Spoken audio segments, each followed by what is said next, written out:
Hello, hello. Hello, We hello. had a good laugh, the audience. Yeah, Guys, yeah. one of the reasons why I started this one out with this kind of like a laughter because me and Donny were just kind of like doing our The own most. intro, like personal intro, and we had a bit of a laugh there. But hello, hello, people of the internet. Ian also, Donny Lim here. Once again, we're doing another pretty packed, I would say, we can say about this October 2022 Yeah. astrology review. Donny, how are you doing? We're recording I'm this in okay actually. September. I've been pretty busy since Mars moved into Gemini.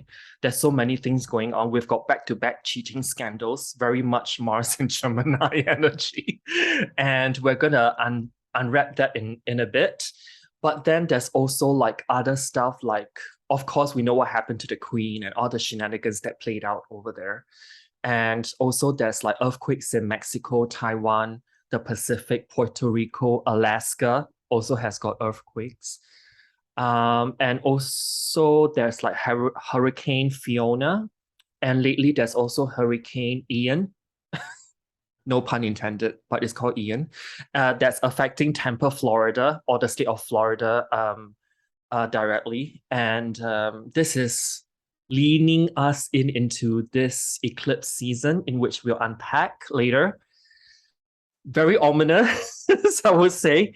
And this month of October, we've got two lunations. One is in the sign of Aries, one is in the sign of Scorpio. So both Mars ruled signs. And this 2022 is all about the planet Mars. So we can see this ramping up of energy. And not to mention that we've got Mercury station direct beginning of the month, followed by Pluto. And then later on in the month, we've got Saturn station direct. And very close to Halloween, Mars will turn retrograde. So full of action here. And you will think back and think like September will be this kind of relatively slightly calmer month before we start ramping up October onwards to the rest of the year, at least to the end. So what do you think about what I said, Ian? Do you agree? Yeah, I totally agree. When I was thinking about this October, when I was kind of like preparing or doing my kind of side of things, I was looking at everything. There was so much. It was so packed, and also, if you've been listening to our videos, me and Donny's videos, during this previous year, maybe a little bit even the year before that, we can say in a lot of ways we have been building up to for this, you know, we can call it madness, we can call it astrological extravaganza, this wildness that is about to happen. And I was kind of like sitting in almost like disbelief that now it's here, now we're finally going through it, and now we have to finally live through it, not just talk about it. So, we'll do our best to guide you guys and I guess guide ourselves through this wild end of the year, or let's say wild beginning of the end of the year. Let's put it this way, because we still have a couple of months to go. So I think we're going straight into the Mars retrograde. Oh yeah, Or why not? Because this Mars in Gemini Mars has been in Gemini for quite some weeks now.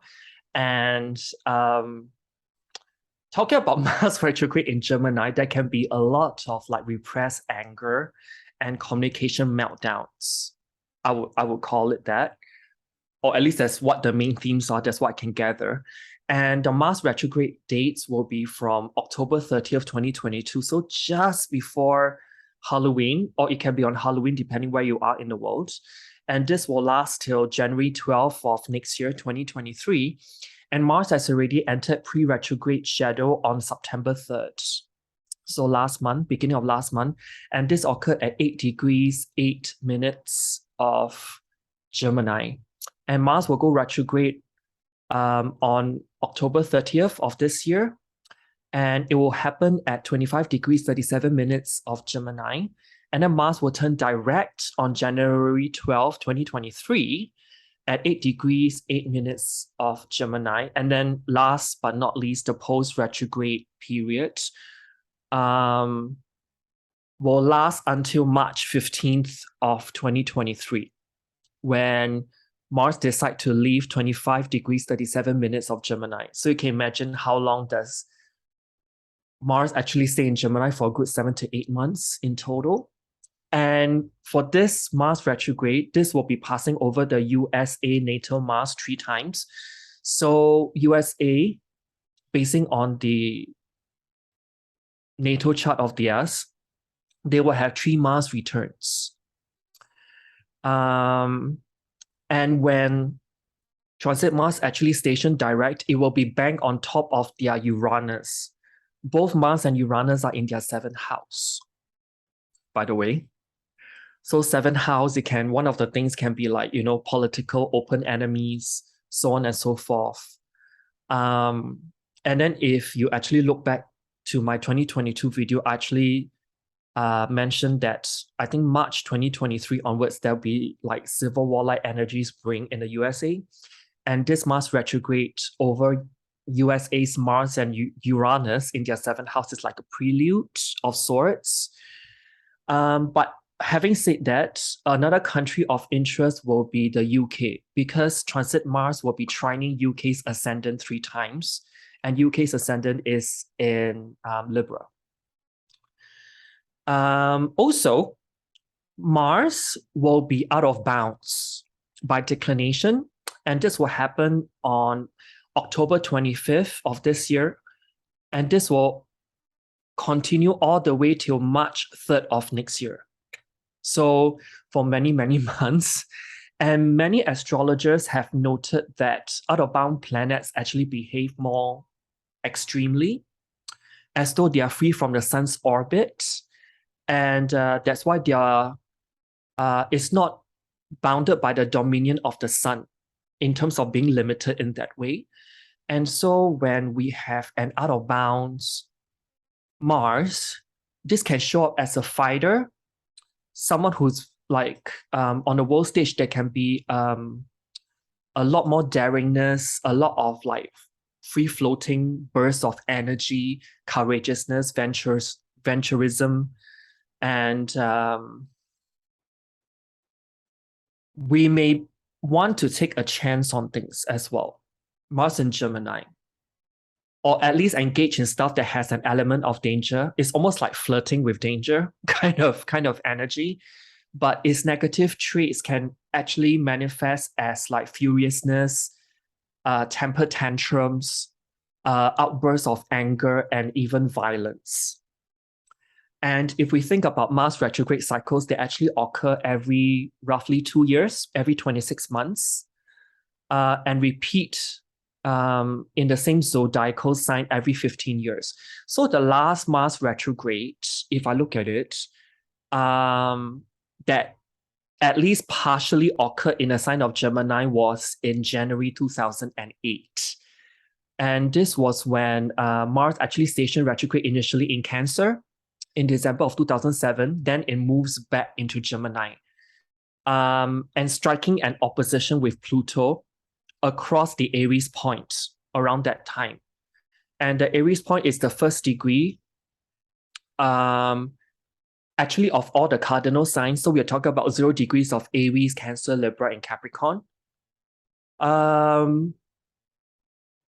And thus, since I mentioned that Mars was opposing Pluto, Pluto then, in late 2007, early 2008, also ingressed into the sign of Capricorn.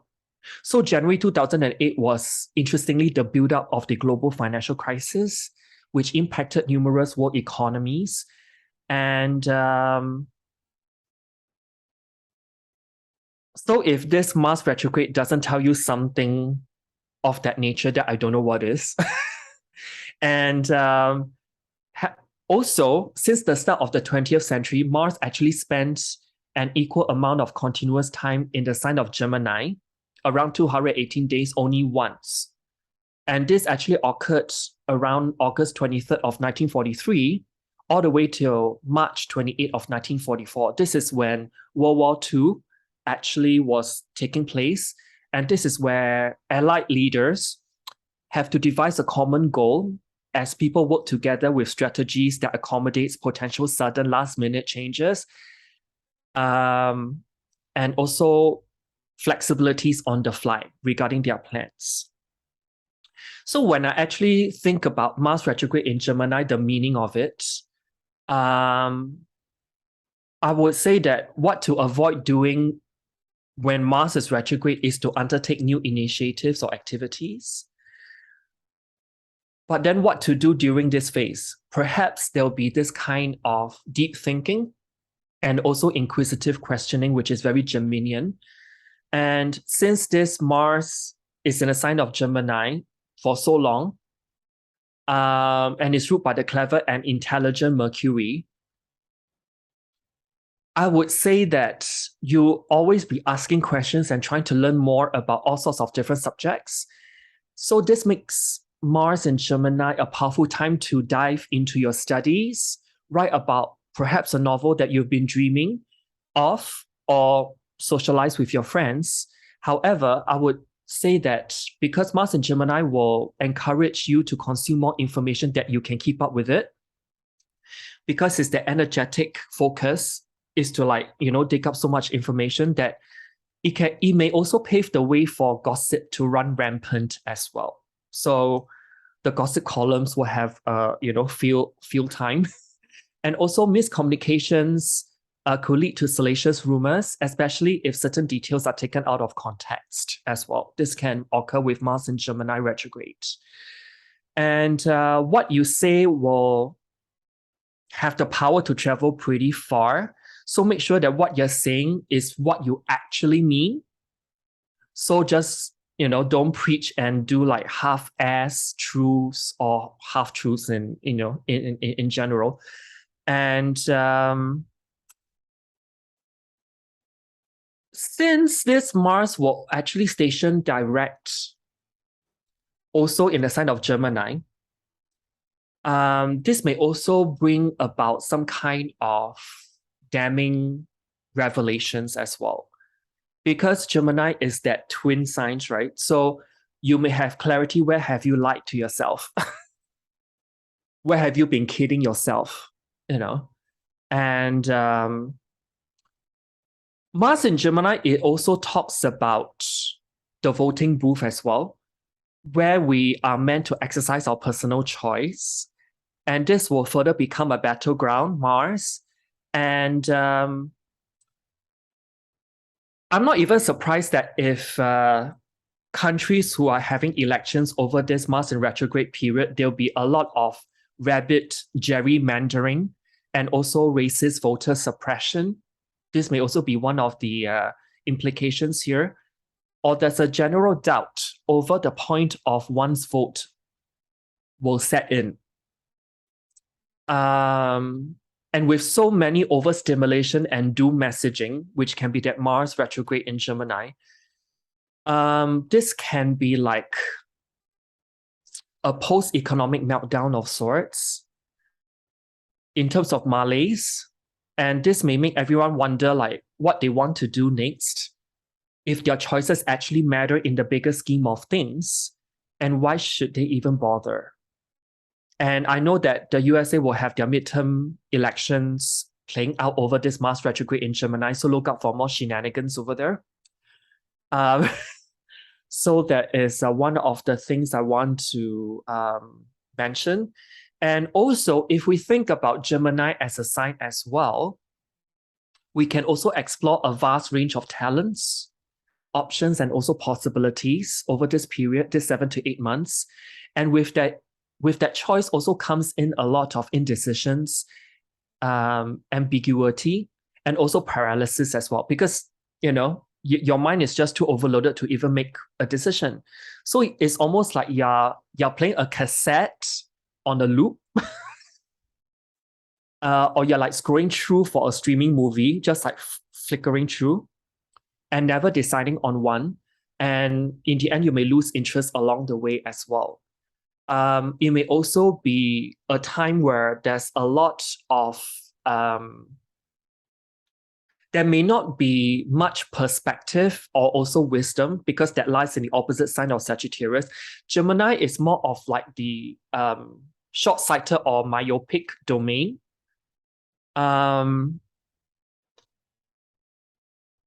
So there can be a lot more arguments over social media, I would say. And over the midterm elections in the US as well, there can be like a surge of ignorant political leaders and social media martyrs as well to take a stand for their points of view, regardless of the basis in reality. So it's a whole bunch of hot words that may be inflammatory and hurting, but does it do any like bigger scheme solving of the problems? I'm not too sure pertaining to that. And you can also count on all matter of like dropped initiatives, pulled projects, and sudden severe changes of plans. I mean, recently we've got the dropping of the movie Bad Girl. That is one of the things that happened when Mars ingressed into Gemini. And this may also be like a time of inconsistent and independable leadership as well. So don't count on anyone to show you a way forward out of this mess that we're currently in. And on a personal level, just beware of any like big plans, grand identity signifiers, or declarations of purpose. Any lightning strikes of clarity or direction should be given a few days to integrate. So don't just jump into the flame and go with it, because you may find yourself losing steam because Mars will go retrograde also, all in the sign of Gemini. Or doubling back on yourself, actually, no matter how sure you were just a few days ago. Mars retrogrades are not times really for concrete output, but it's more for like observation, review, and downloading, particularly in the sign of Gemini. So you may want to connect with your influencers and mull over the path you like to take for that matter. And so for the key dates pertaining to this Mars retrograde in terms of aspects, I'll just only cover those in 2022. On November 19, Mars retrograde will form a square to Neptune in Pisces.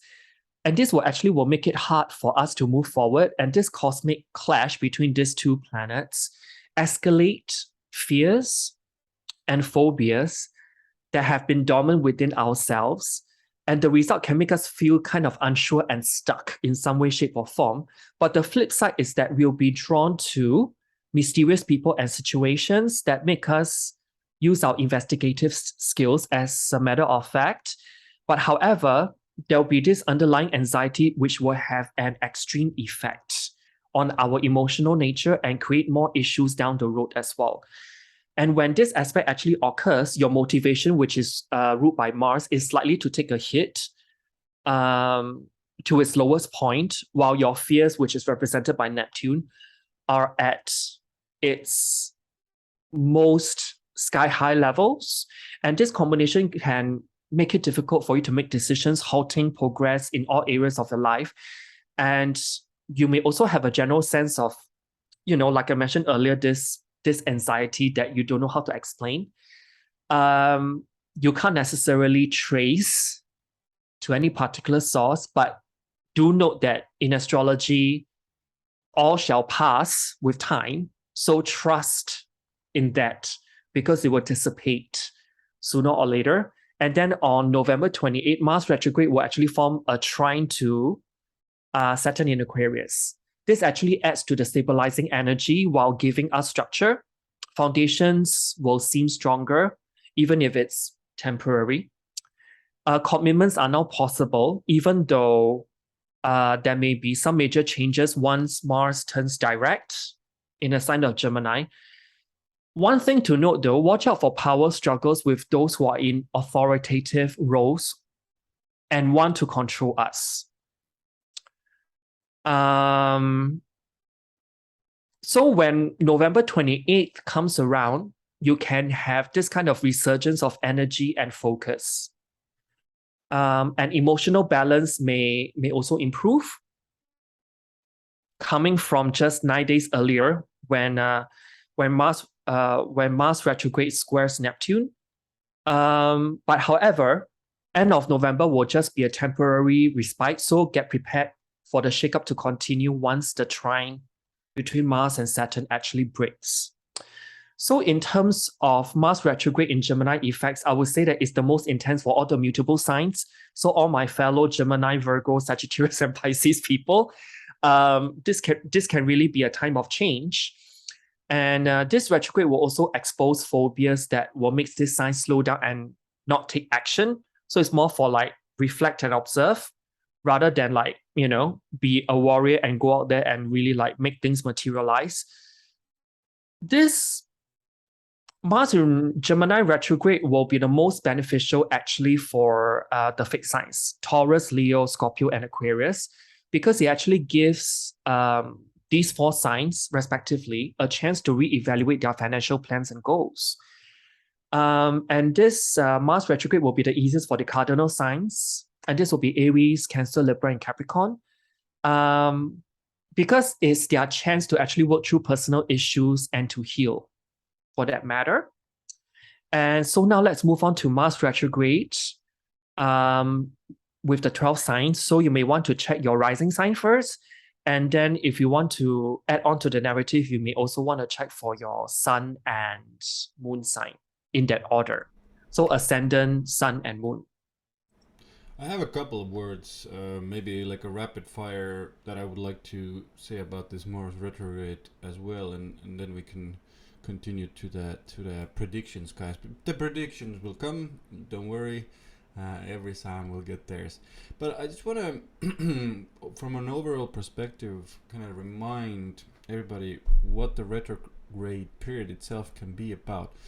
Now, during the retrograde, there's a lot of that energy of the planet, in this case, Mars. So I always like to preface this when we're entering a retrograde period, because if there's so much energy of a certain planet, like for now example we have Mercury, it's always easy to drift into the negative side of the planet.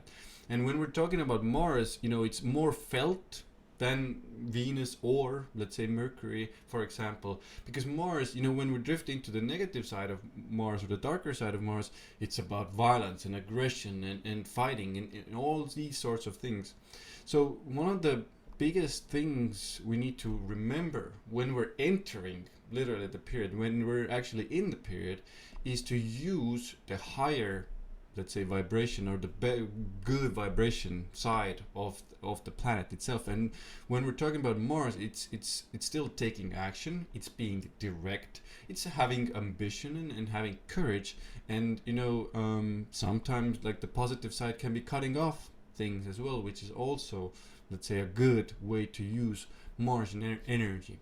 So keep that in mind, guys, when we're entering, when we're let's say, like Donny said, there's a big, this is a long period, and it will take all of our might to get through it, and that's what Mars is.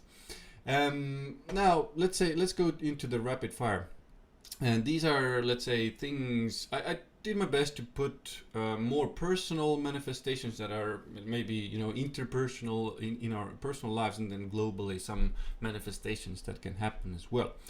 Now, a big thing I see is fighting with words and through the written word. So I think that applies to both places, because when we're personally fighting and kind of like being mean with our thumbs, it goes out into the world these days, into the social sphere, and I think we will see lots of that on social media, online, even in newspapers, all sorts of media. A lot of it is online, but still we have TV, we have all these radio shows. All of that is affected, and there will be more aggression, people phoning into the radio stations, yelling and screaming. So you will have that as well. Car accidents and reckless driving. I also see taking more risks on the road, because that margin energy is going into Gemini. Remember, like Donny said many times, and Gemini is a lot to do with driving. So please be careful. Obviously, you can't control everybody else, but yeah. I can't remember if I told the story about one Mars retrograde in Estonia. Probably did. I just want to get it in quickly. I was in a big traffic jam. Basically, it was Mars retrograde. There was it was literally after the working day had finished. Everybody was angry. They wanted to get home. Mars retrograde, you know. And I was sitting there in the traffic jam, and one lady stopped. Let's say when the light is going yellow, usually people still drive. At least in Estonia, they still drive through the traffic light. And she didn't, and she stopped. And the behind guy, literally, I'm not even joking, got out of the car, his own car, went to the lady's car, started with his fist banging on her car and screaming, yelling. The ladies just pulling up her window, is just extremely scared. I started, like, because I'm a guy, she's a lady, I didn't know exactly what to do, but I started to get out because the situation started to go really out of hand. But luckily, the traffic light, before I had door open, I saw the traffic light went to green, and then the guy who was like screaming and yelling went back to his car, luckily. So nobody was hurt. But like, this is a story that I think that illustrates kind of like the Mars retrograde, especially, unfortunately, in Gemini. More action and arguments, fights with neighbors, small teams and work groups. Like the positive side I see here is, like, if you're in a local neighborhood group, I do see, like, it's better to take the initiative to fix something, to fix a problem. Maybe there's something going on somewhere, but the problem here is there can be verbal fights, people saying mean things during it as well. So do your best there. And people being more activated, if there's something, let's say, wrong in your local community, people can get really anxious. The positive side is ambitious to fix the problem, but we have to navigate those energies. Lots of information, sharing information fast and quick, fighting over information, like what is the right information, who has the best, who is the number one in information.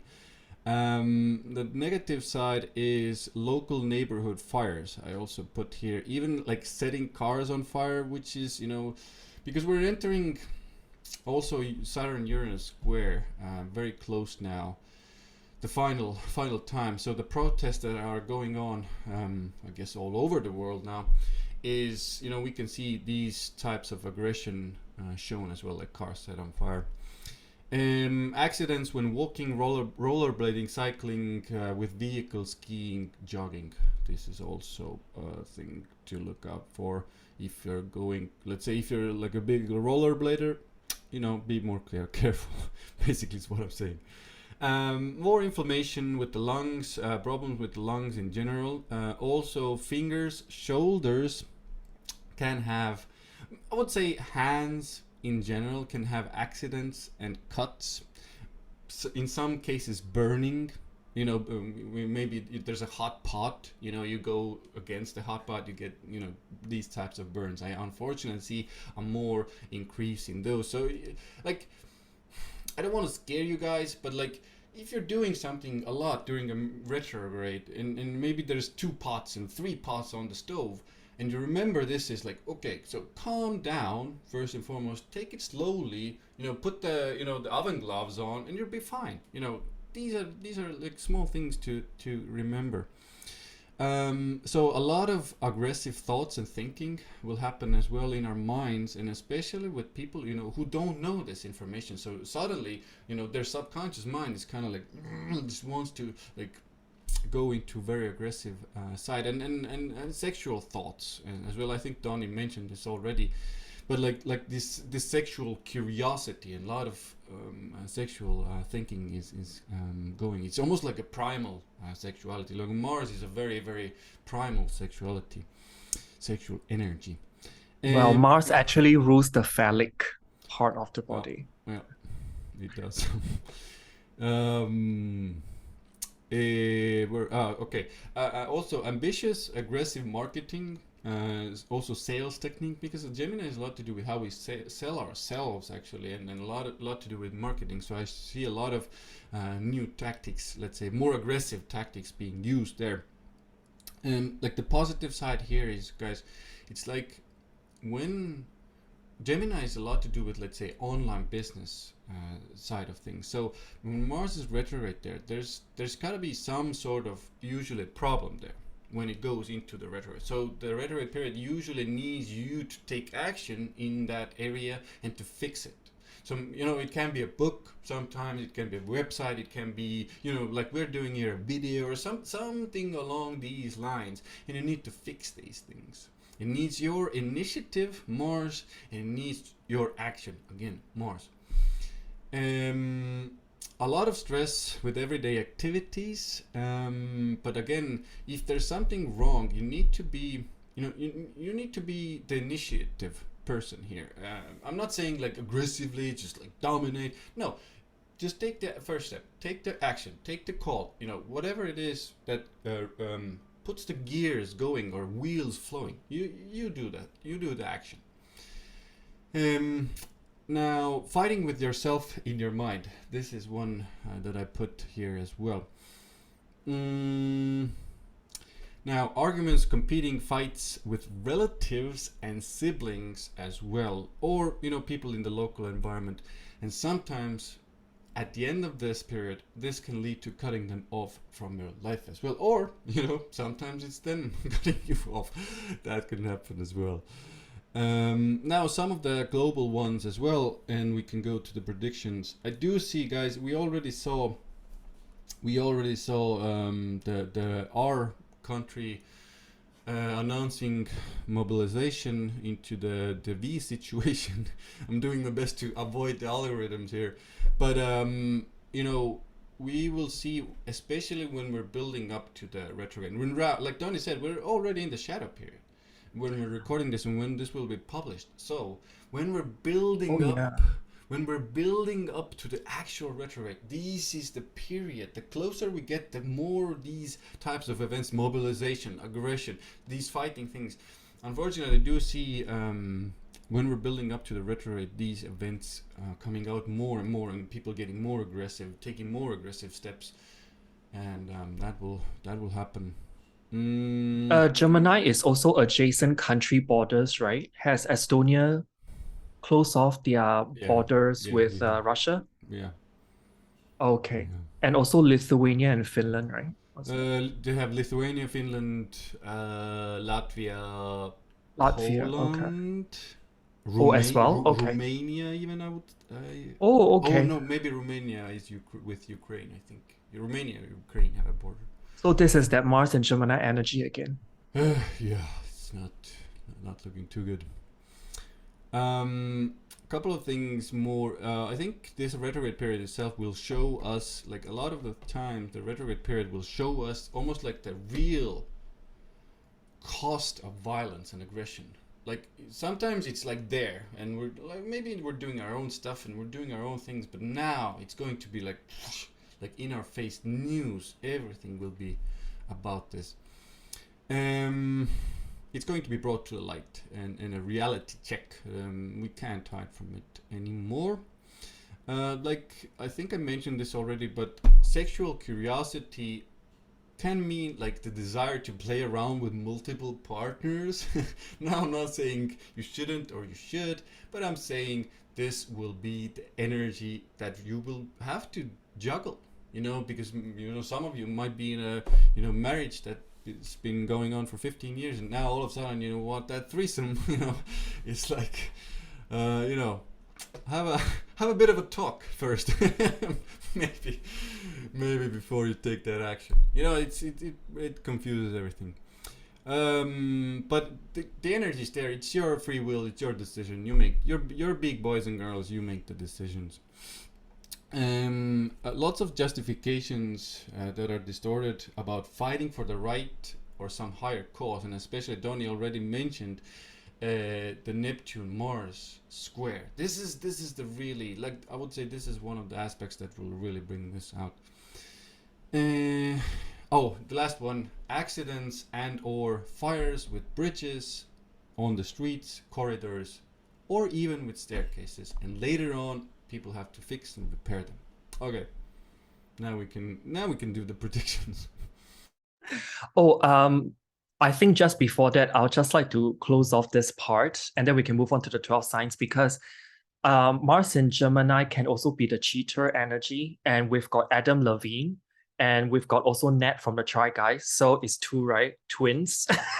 And we don't even have Mars retrograde yet. It's on its first pass still. So there's that. And also that Mars in Gemini can be the one who pulls the trigger with the finger. Finger is Gemini. Mars is guns, right? And so we've got the court case of Alec Baldwin as well. That's not looking good for him. And Mars and Gemini can also be doing something nefarious, particularly when it's square Neptune, as in funneling money around. And Shakira may face actually 8 years in jail, but that's not decided yet. But she's got that looming over her head. But hey, hips don't lie, right? Yeah. So let's let's see how that plays out when Mars goes retrograde. So let's start with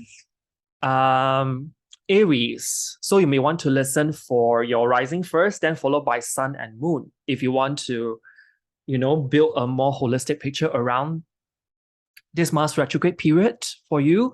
And for Aries, this will happen in your third house. So take it away, Ian.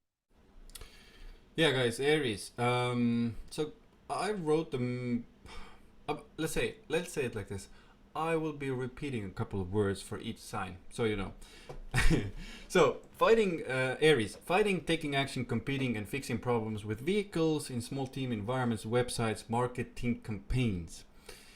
Using courageous words instead of, I would recommend this, guys, instead of saying mean things to others. And you have to be prepared with other people saying mean things to you. Stress from writing and speaking engagements, or again with communication is stressful for you as well. It can be even emails, a lot of emails being changed.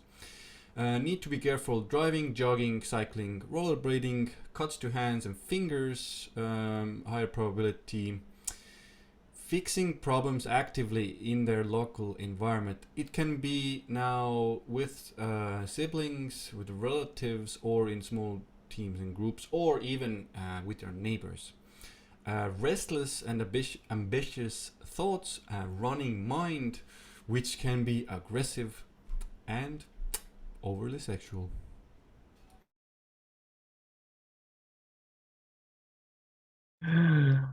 Okay, so for Aries, when Mars actually enters Gemini and staying there for like 7 to 8 months, third house is about your everyday tempo, so it actually quickens its pace, at least initially.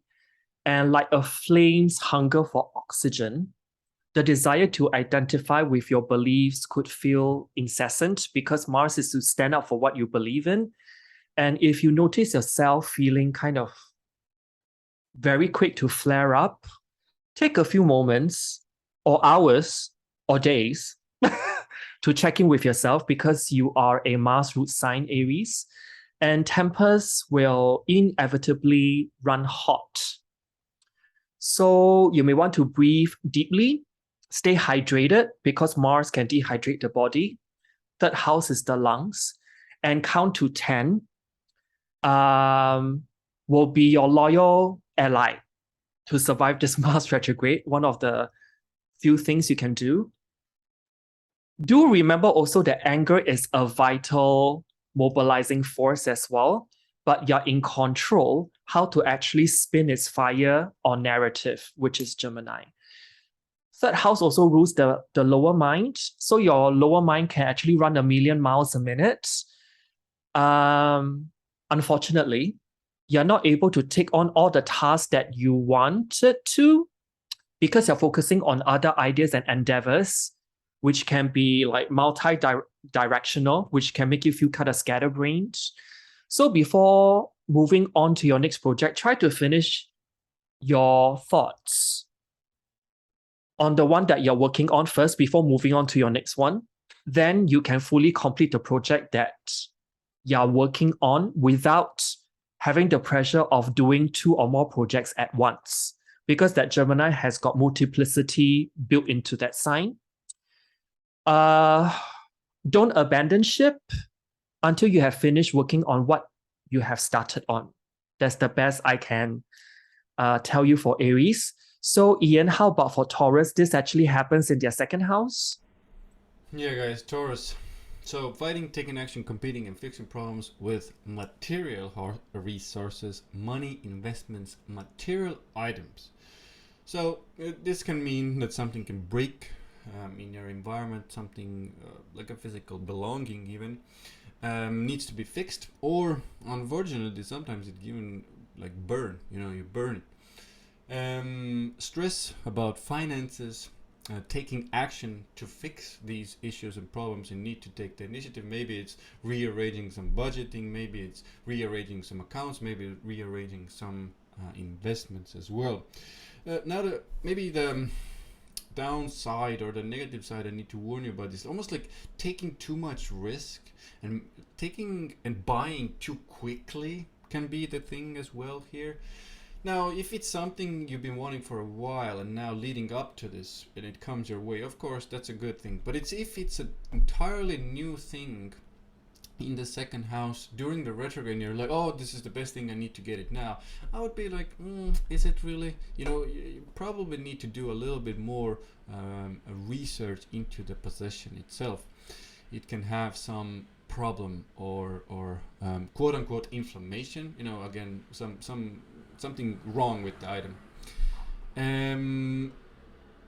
Now, and the other side of this coin is like almost like putting in a lot of efforts to create more resources for yourself and for your life, obviously.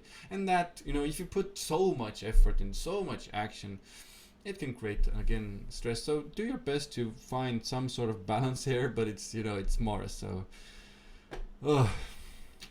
you probably have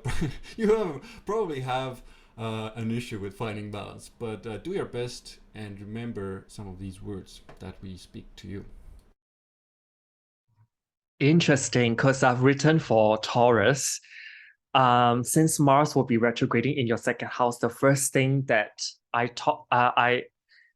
that came to my mind is that don't be on an impulsive spending spree. Because that can actually happen. And for Taurus, because you're a lover of finer things in life and you can never do without them, the caveat here is that your bank account can't afford a lot of the luxurious goods that you are thirsting over. So don't kind of step into some thirst traps in that sense. And instead of pushing your credit card to the limit, plan a budget that plans for you to ensure that you do not overspend. So that way you won't be in a financial crisis and have cash to spend on things that you actually need, like food and shelter, because Taurus is about really like the core basics of survival, rather than just indulgent trinkets that are expensive. And second house is also about self-worth. So when Mars is retrograde in your second house, you're also disentangling your self-worth from your public successes and losses. This may seem like an unending process, but having said that, Mars in Gemini is also about kickstarting an opportunity for you to confront outdated stories about value, money, and material security head on. You need to resist any narratives insisting that you have or do in this world is all of you. You may want to also opt out of comparison bingo and write down your own story of abundance. Mars retrograding in your second house as well for Taurus rising in particular can also mean that you're really focusing on creating that multiplicity in income sources as well, if you use it constructively. So Ian, how about for Gemini? Because you'll be retrograding in their first house. Oh, my dear Geminis. You guys, let's put it like bluntly. You will be fired up. It's when when Mars is in your first house, the energy can be abundant, definitely. So you need to channel it. You need to put it somewhere. Choose wisely. I would say where to put it. Obviously, the jogging and the rollerblading and the cycling is good, but if you just like go with those mad Martian red eyes into the activity, it can again cause problems, and this means physical injuries. Now, I do see that being a possibility for you, Geminis, if you overdo it, if you finding yourself like pushing yourself to the max, to the limit, just like I'm so fired up, I need to get stuff going. Again, you can overtire yourself. The stress comes because of it. But yeah, let's say issues with muscles, hands, fingers, shoulders, because it's a first house, can happen everywhere. The cuts and the inflammations and some problems there. And in general, like I've been saying, fighting, taking action, competing, and fixing problems. This can happen in all areas of your life, and I would say, because that Mars is in your first house, you are like desiring and wanting to be the initiator.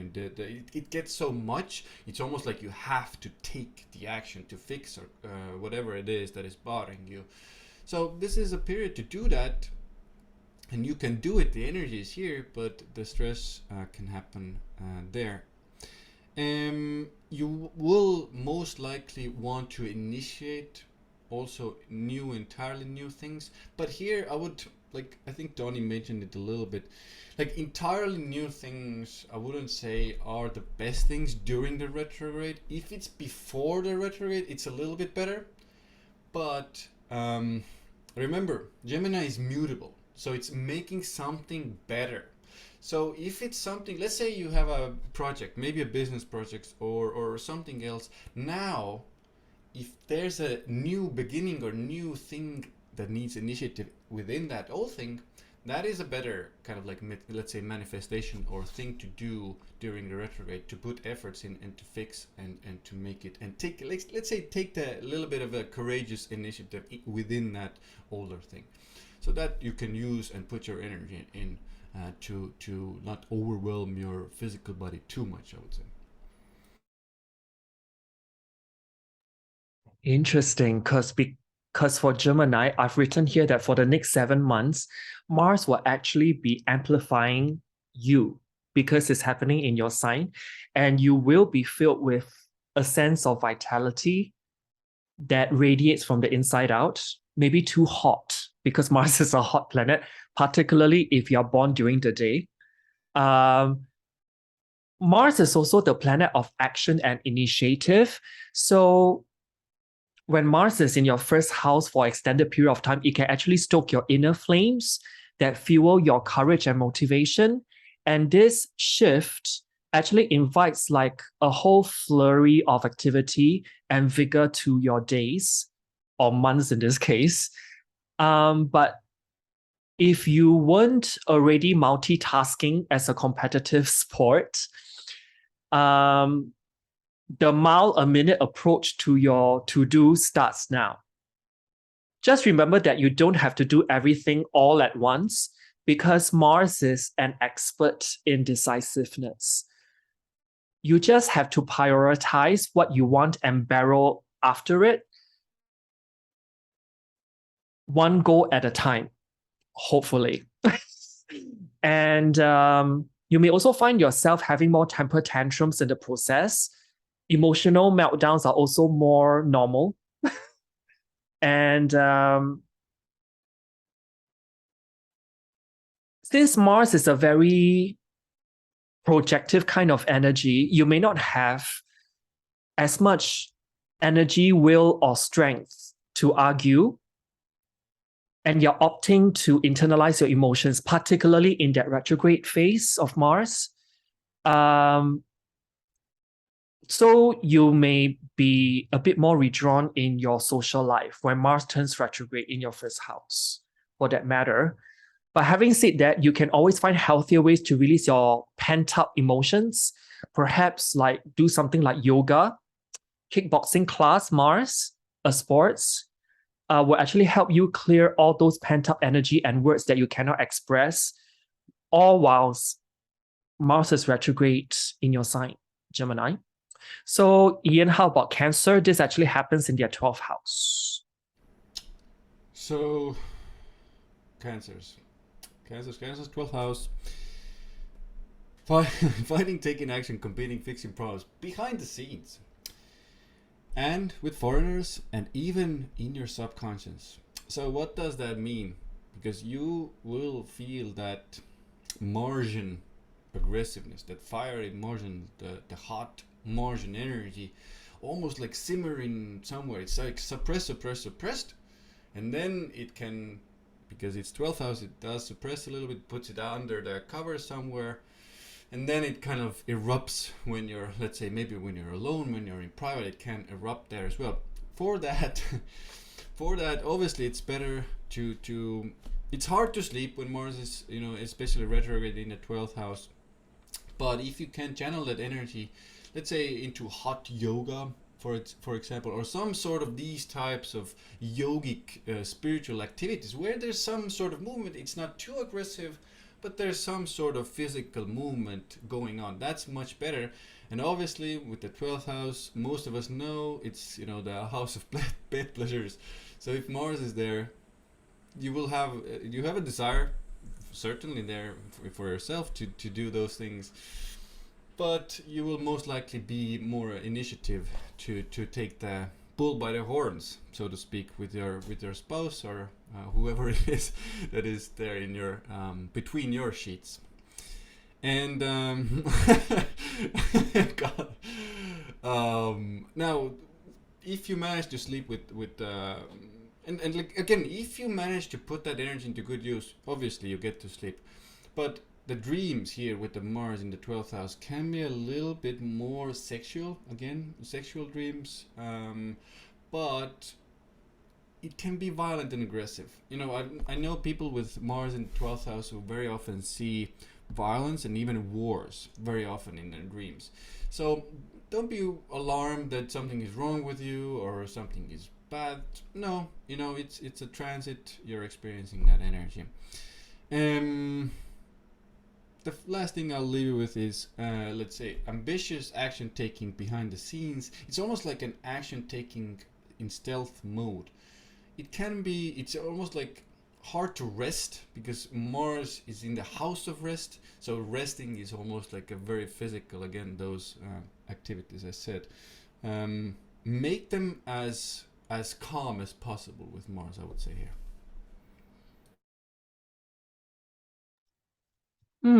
So for Cancer, I would say that because this Mars retrograde fully takes place in your 12th whole sign house, this will actually pull focus on the parts of you for Cancer, particularly rising, that often gets pushed to the background. And the ones that get frustrated easily and feel like they're not getting enough credit will feel it the most. Mars in Gemini can also be very sharp-tongued. So it's even more crucial to practice gentleness to those aspects of yourself, because particularly for Cancer rising, very soft in the belly kind of energy. And you may channel Mars's drive and Gemini's inquisitiveness and get curious about your shadow part. So it's great if you want to do shadow work. So things like affirmation or some heart-to-heart behind-the-scenes conversations and some kind of creative outlets may actually help you process the feelings that emerge if you plan to do shadow work. And also, any cooling aids that you can get yourself in or around will also help temper the heat that Mars is actually stoking. And also, this can be a time of major indecision as well, because making choices about the direction of your life will be extremely hard. But the good news is you can and you should take time to think about it, what you really want, and access every single option that you've laid out for yourself thus far. And so it's best to kind of step back and mediate or meditate even on your desires, 12th house meditate. So rather than obsessing and hitting roadblocks or obstacles, you may use this retrograde period as your personal downtime, so that it'll be easy to know what you really want after you've given it a whole bunch of thought. And 12th house is also one of those career houses as well, according to the French astrologer Gauquelin. So there may be this kind of crossroads in terms of your career choice. Maybe you want to like job hop.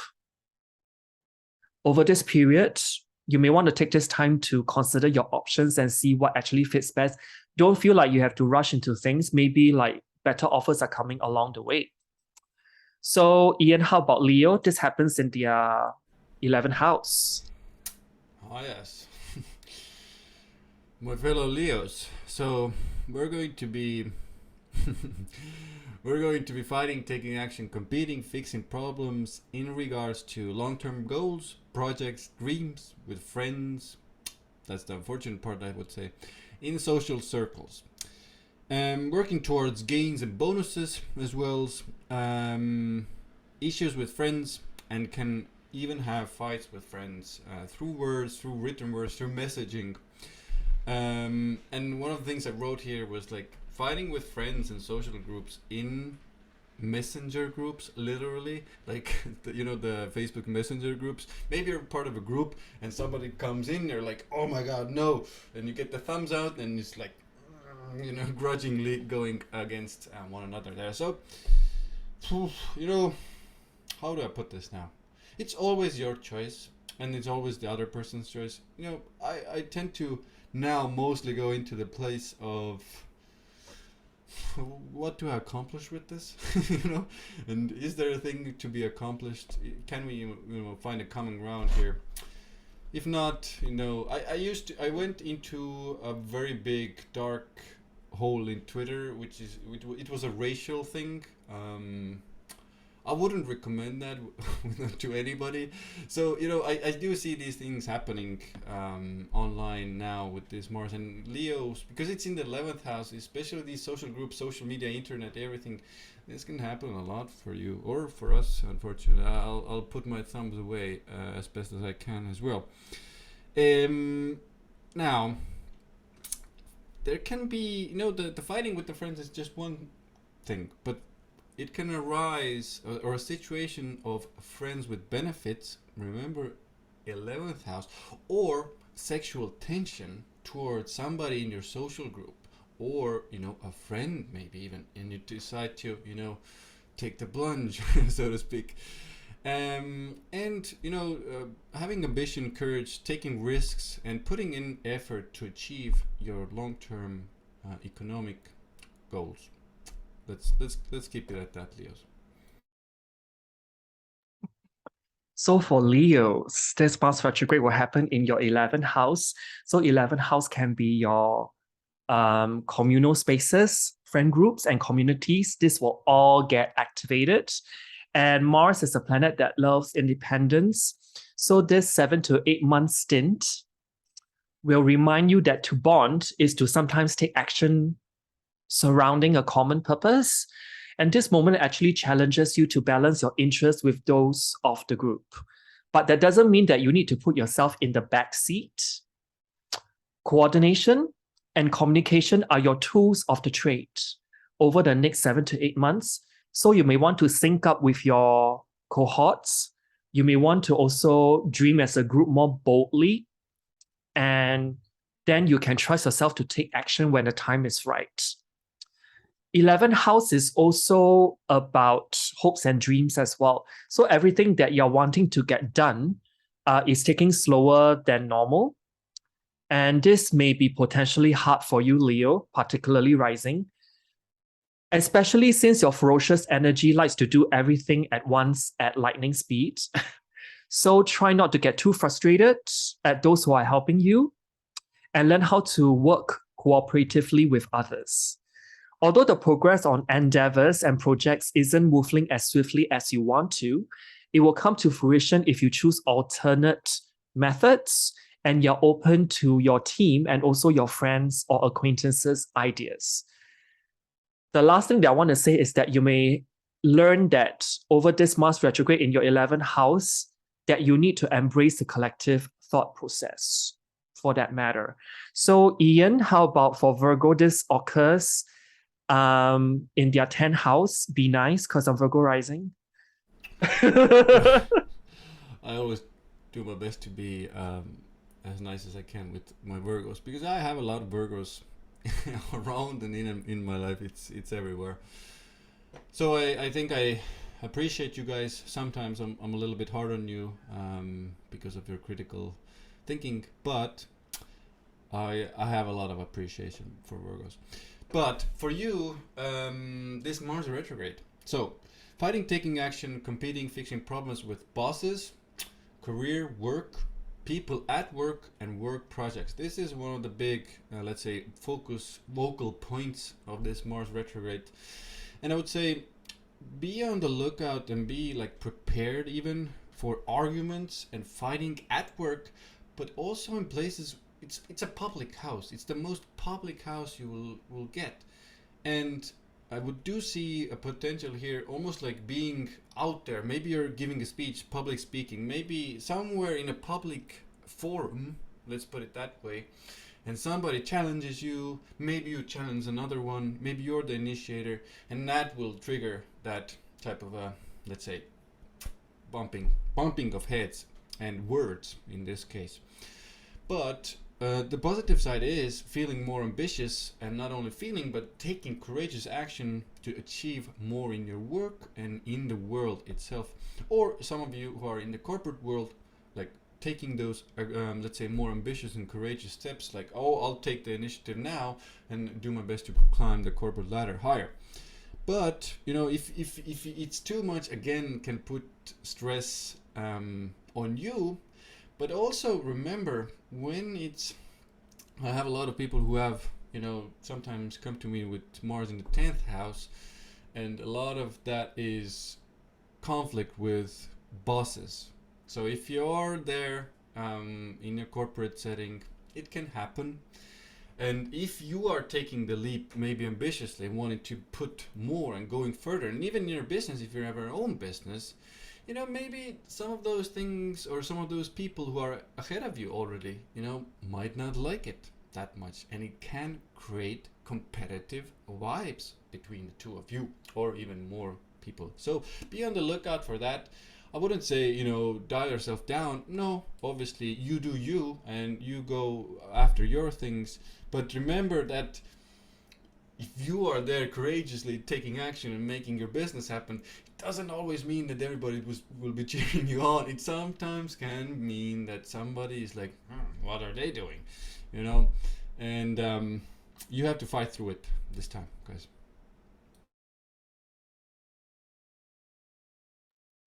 So for Virgos, particularly if you're rising, Mars and Gemini will stay in your 10th whole sign house for a long time. And Mars and Gemini here is to really infuse your public-facing work and projects with that mega wattage energy. And if there are projects that you've been wanting to take on, or you're already in the middle of it,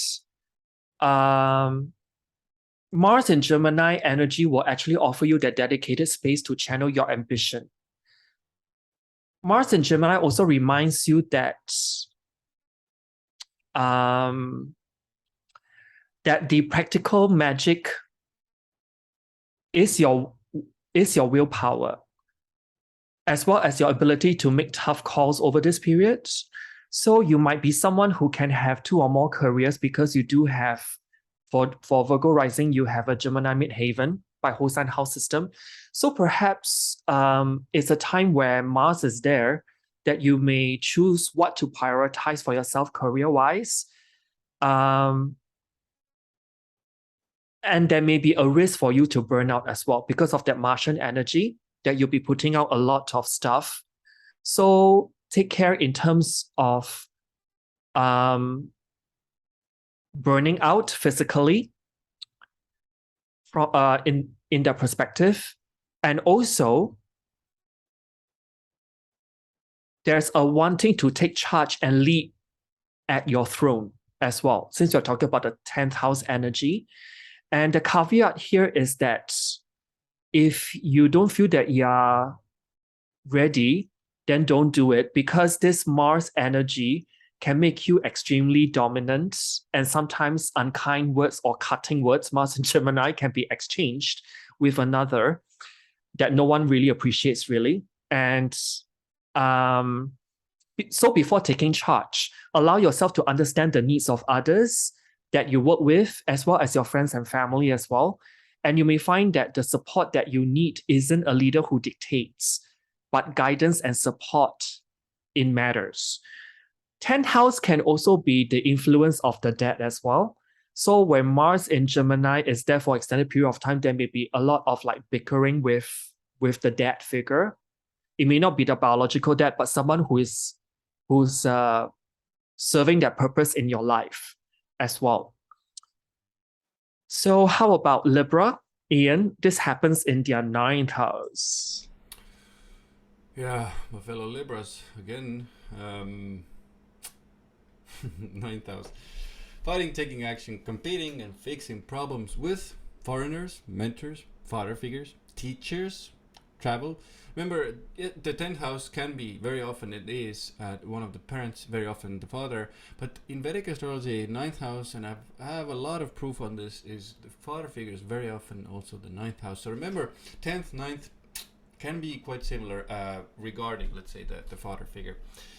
We also have in the 9th house, we have travel, arrangements, documents, legal matters. So courses, certificates, and also the final piece, I would say, is what you believe in. So all of these topics you will be focusing on. For some of you, it will be, getting those documents, some sort of legal documents ready. Maybe there's more efforts needed there. Some of you are learning, some of you are teaching. That needs more of your initiative efforts. Again, stress, ambitiousness, or ambitious to further your education as well, guys, to take it to a new level. Again, maybe starting a course, maybe a webinar, maybe increasing your knowledge in general. Now it can bring, obviously, these types of meetings, quote unquote meetings, with ambitious teachers themselves. Maybe they're teaching you something, you don't agree with it, there can be stuff like that happening. And let's say if you're in a how do I put this now? If you're in a position where you need to, there's kind of like documents and legal situations happening, and you're kind of like maybe disregarding it a little bit, this is the time to actually be initiative and fix them. Put the efforts in to get these things and get these results, later on in January when Mars moves direct, to have these properly worked out. And 9th house, it is what we believe in, and we can, Libras, we can get into fights about beliefs. Let's put it really bluntly. You go online, you go somewhere, you write something, you maybe you do a video, whatever it is you do, or even in a conversation with another person. They believe one thing, you believe another thing. Is it, a matter of yours is right or only theirs is right? Most often not. It's situational anyway. So remember, when you find yourself with a teacher, with a person, just like, no, I believe this and this is the right thing, the only right thing, maybe come out of that a little bit. And if they come at you with that type of energy, who cares in the end? So for Libra, when Mars actually enters Gemini, I would say that your mind is a live wire of connection and expression, and you may be feeling more driven than usual to share your ideas and express your views through your creative work. And you may do that through some kind of publishing, if it's needed, or some kind of mass media outreach methods as well. You may also seek out the places, people, or experiences that leave you feeling like your world has stretched larger. And any intentional time that you spend outside of your comfort zone, that's the 9th house energy, may actually help you nurture the drive coursing inside you to explore, to understand, and to expand your inner horizons as well. And I would say that this retrograde may have you also looking at the micro versus the macro, as well as fixating on the details of matters. So do yourself a favor and let your brain take a rest, I would say, and try to look at the bigger picture of things, of situations, of relationships, to avoid major issues from occurring, most of which you are creating in your mind. So you can hammer out the smaller and molecular parts of matters later on. Think at a larger level first, I would say. So how about Scorpio, Ian? This Mars retrograde happens in your 8th house. Scorpios. So fighting, taking action, competing, and fixing problems in regard to taxes, insurance, inheritance, investments, stock and crypto markets, intimacy, sexuality. It is a pretty sexual house, pretty sexual energy, you know, Scorpios. You will definitely feel it. And also money coming from others. Now this can be clients or partners. Now Scorpios, you can find yourself in a stressful situation about money coming in from your partner or from clients, for example. Maybe there's not much coming in.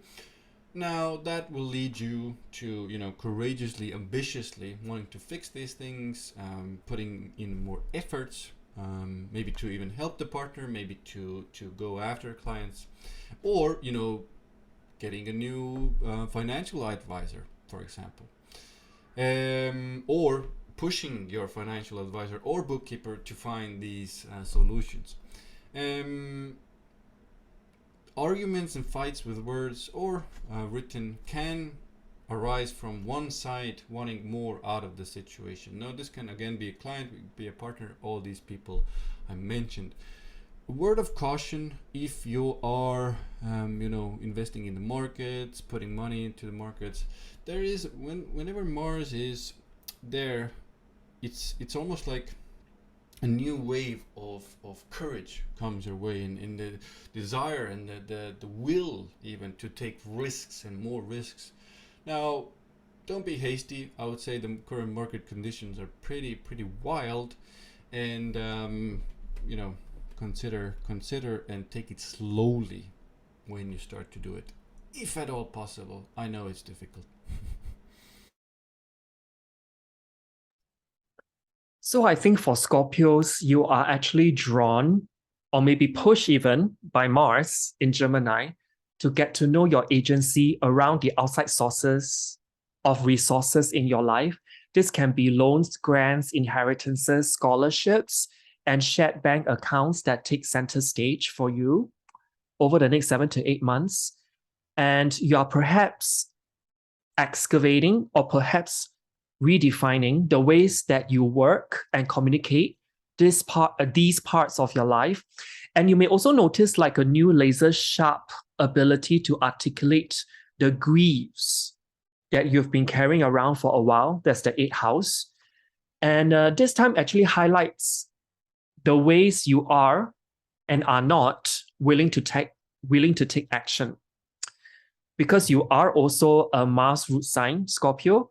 So what do you need to feel safe as you process your fear or confront the fine print of the resources others are providing you?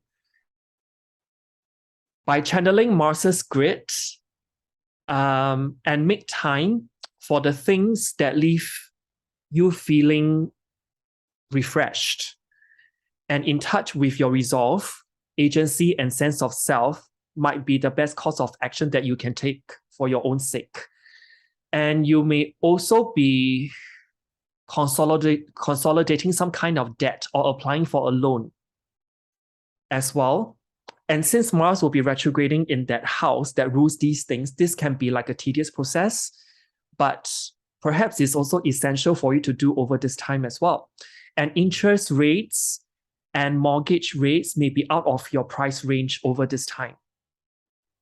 Conversely, you may also find that the bank rates aren't as bad and opt to take out a loan or change your mortgage plan altogether.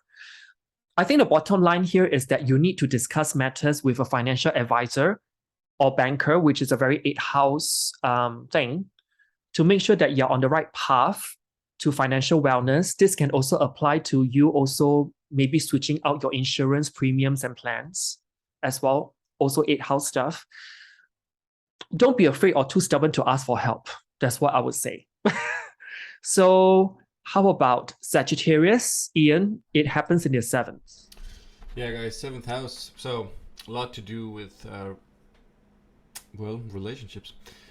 So fighting, taking action, competing, and fixing problems with partners, marriage partners, business partners, deals, negotiations. So one of the potentials here, guys, I see is again, one side being all me. Now, it can be you, it can be the other side. One side wants more, one side wants only good things, or the leverage, or like the higher gains for themselves. So keep that in mind when you're, let's say, figuring out especially deals and contracts and stuff like that, negotiations. But especially important also with business partners, with marriage partners. It can't be all me. So I think this is one of the reasons why it's a little bit of a tricky Mars retrograde for you guys, Sagittarius. And because one side is all me, it can cause arguments and fights with words. Like the positive side is, I would say here, to take the initiative in the partnership and maybe take it to another level, make it better, make the business better, make the marriage better, and you can be the initiator here. But I do see some potential here because it might be too much. One side might want too much and the other part can't give it to them. This means, again, like we've been kind of like going over, cutting off some of these partnerships can happen, unfortunately, when the period is over. So have a clear head, make those decisions, take the initiative. Now, maybe one thing here is the sexual energy, is the Mars anyway. So if you're obviously in a marriage partner, it's good to have that sexual expression between the two of you. But it can bring even these sexual tension, sexual energy between business partners. So, or into your relationship in general. So be on the lookout for that. Channel it properly. Interesting. So for Sagittarius, this Mars retrograde will happen in your 7th house. So the will to compromise with partners, close friends, and collaborators is both the stink and south for you, while Mars is in Gemini. Communication with those closest to you gets stickier, murkier, sharper around the edges. But this time is a special window, actually, when I think about it, to give air to the parts of you that you usually refuse to address within your relationship dynamics. So there's a rainbow at the end of it. Remind yourself that you only have everything to gain and nothing to lose each time you express yourself in all honesty. Every time you acknowledge the aspects of your relationships that are sensitive to touch, you are practicing radical vulnerability. So take the leaps in faith to do just that. But having said that, I don't want to sugarcoat things. This isn't the easiest time for you, Sagittarius, in terms of intimate relationships or socialization in general. There will be a lot of repressed emotions that needs to come to a head, some of which aren't wonderful and nice. And internalizing your feelings will be taking a toll on your emotions and also well-being as well. But in true Sagittarius nature, you're just letting it all hang out because you're tired to having to hold your tongue back. But do look out for that foot in mouth syndrome. Be kind with your words and think before you address issues to minimize the drama and also potential conflicts and fights. So how about Capricorn, Ian? This happens in their 6th house. So Capricorns, fighting, taking action, competing, fixing problems in regard to diets, imbalances in your life. And I actually want to say this: Mars in the 6th house, not too bad. Let's put it honest. It's in its house of joy. So yes, it's a difficult house, but for this difficult house, this planet of Mars really is suitable. So I mentioned imbalances in your life, at work, with people you work with subordinates, even if you are in a kind of like a boss or owner type situation, and health issues. Now, again, with Mars in the 6th house, it can bring all sorts of inflammations. Again, I don't want to scare you guys, but just I know people are like, oh my god, inflammations. You know, do your best to take it as a bit of a forewarning, you know, to be prepared. Maybe have some creams here and there prepared to put on you. Maybe, you know, these I know papaya, if you eat papaya, for example, I live in a place where papaya is easily accessible. You know, it really works wonders with the gut, for example. So have some papaya. If you are in a place where you can have some papaya, have some papaya. You know, it can just simple things like that. You don't have to get all scared. But also, you know, this is where Mars likes to fix problems in the 6th house. It's a good problem solver. So if you have problems with health, routine, everything, it's time to take the initiative, fix, cut off the extra fat that's there. And now, you know, after the retrograde is done, be more, let's say, in a better place with all of your health, with routines, with work, with subordinates, all of these people. Now, again, take the bull by the horns. Remember, I think this is really important. Let's say the last one I want to say is, because 6th house is also addictions.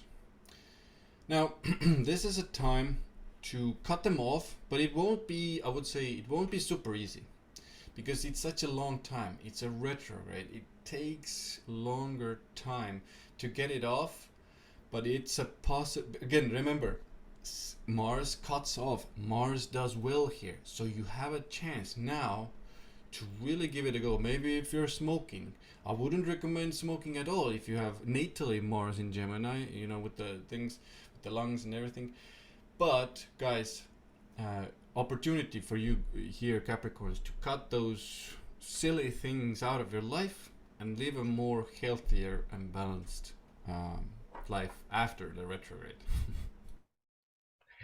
Well, for Capricorns, this is happening in your 6th house. So this can bring rigor and also initiative and also hotness as well to your wellness and also work routines. And Mars, when I think about it, is a planet it's a planet that loves a sense of direction first and foremost. So it is really an opportune time to actually set goals when it comes to your workload, 6th house, and also your health rituals, also a 6th house thing. And do also take note to regularly schedule rest periods or downtime for yourself. Because when I think about Capricorn, it's also a sign where Mars is also exalted.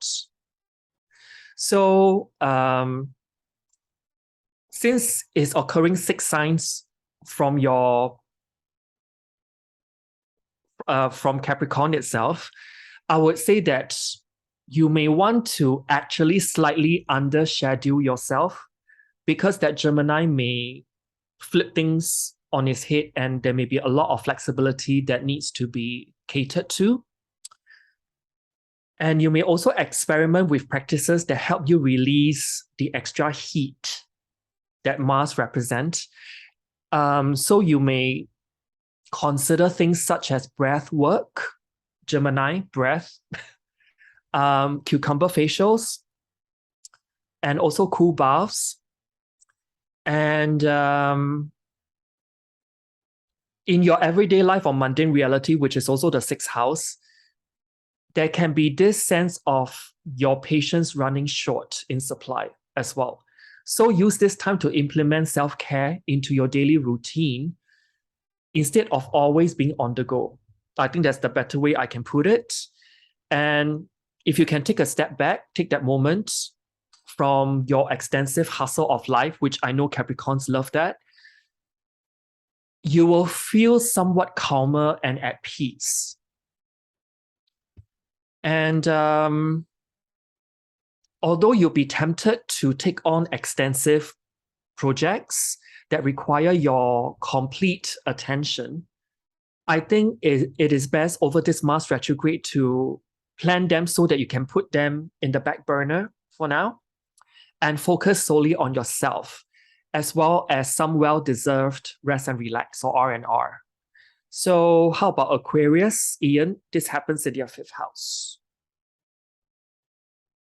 So guys, Aquarius, as someone who's having a 5th house Saturn transit right now, oops, I have Saturn. Oops, I'm confusing myself now. But anyway, let's get back to Mars retrograde. Fighting and taking action, competing and fixing problems with children, lovers, dating, personal business, creative projects. Again, sexual house here. Lots of sexual energy, and the way you express yourself. Now, you're going to have to put in efforts to take your personal business to a new level, and you will feel more ambitious, courageous, wanting to take risks there as well.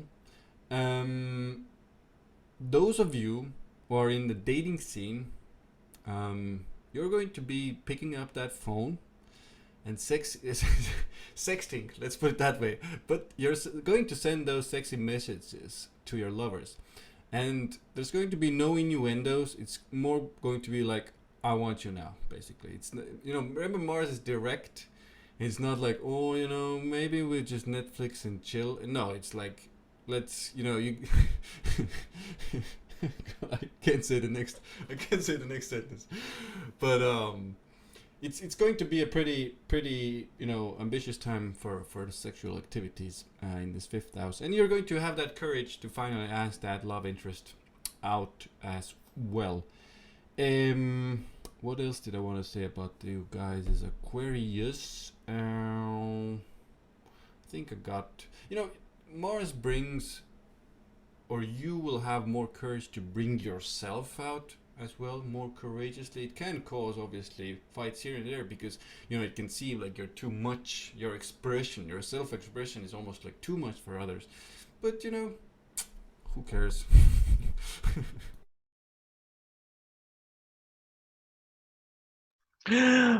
For me, I've written here for Aquarius is that Mars actually comes in to kickstart the pulse of your creative life for Aquarius. And there's also an unquenchable desire to be yourself at all costs, because 5th house is the house of creative self-expression.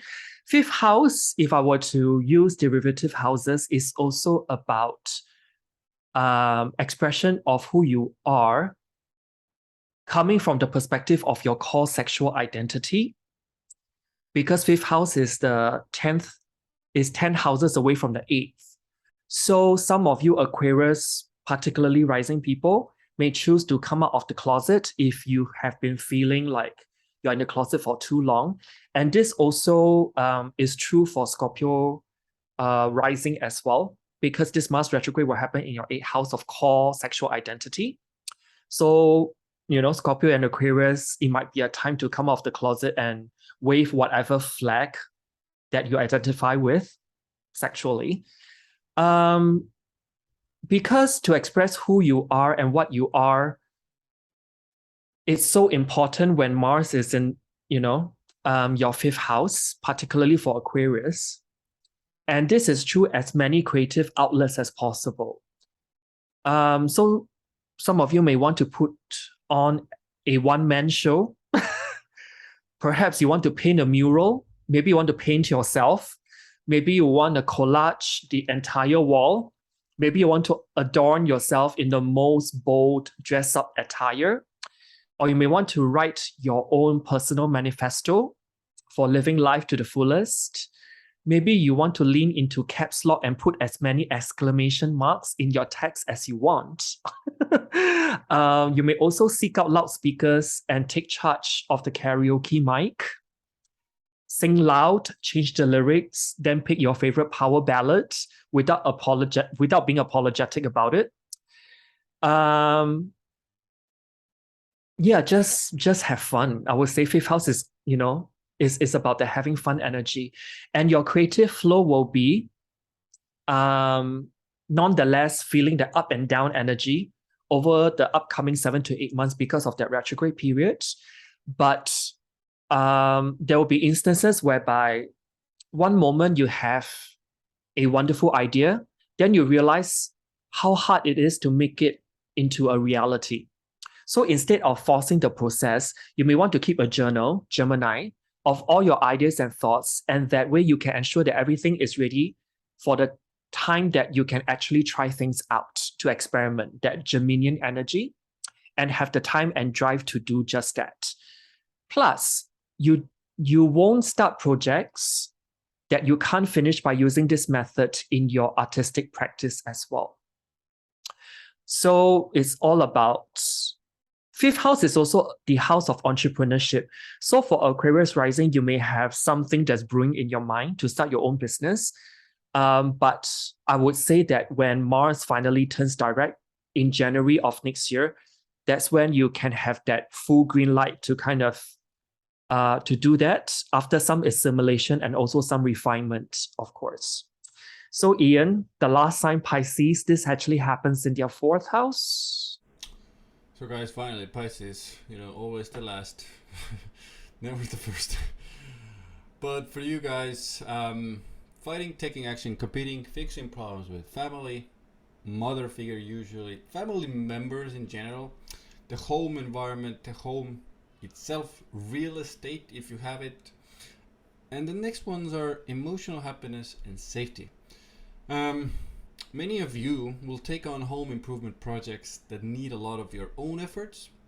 You will initiate it yourself most likely, or sometimes there's some, problem that will happen because of Mars, some accident or little knick-knack here and there, and you have to initiate the repair. Obviously, it can bring stress, emotional stress as well, because Mars in the fourth house, it's a little bit jumpy, it's a little bit, on the edge. Not on the edge, maybe that's too much. Sorry for being too dramatic with my Mercury Leo sometimes. But it's more like, a little bit jumpy. Let's leave it at that. Now, if you're taking a lot of action there in your home environment, fixing things, it can cause, problems, issues, fights with family members. One wants to do it one way, maybe one wants to do it the other way. Again, maybe one is too selfish. Maybe it's me with these people. Again, maybe you're the one who's me. This can't happen, with family. You need to sometimes to compromise, etc., etc. You need to keep this in mind. Otherwise, fights will happen. This is a period for you personally, Pisces, to take the initiative and create more happiness, to create more safety for yourself and your family as well after retrograde is done. Now, it can obviously look like, I'll change the window drapes, or I'll build a new whatever it is that you need to build there, or it can mean that you take action in your life in different way, something that you require in your life to make you feel safe. This is the time to get it. Maybe it's a new mattress, something like that. It can be something silly. Sometimes you get a new mattress, it's a freaking good mattress, it really helps you sleep better, creates more happiness and safety even as well.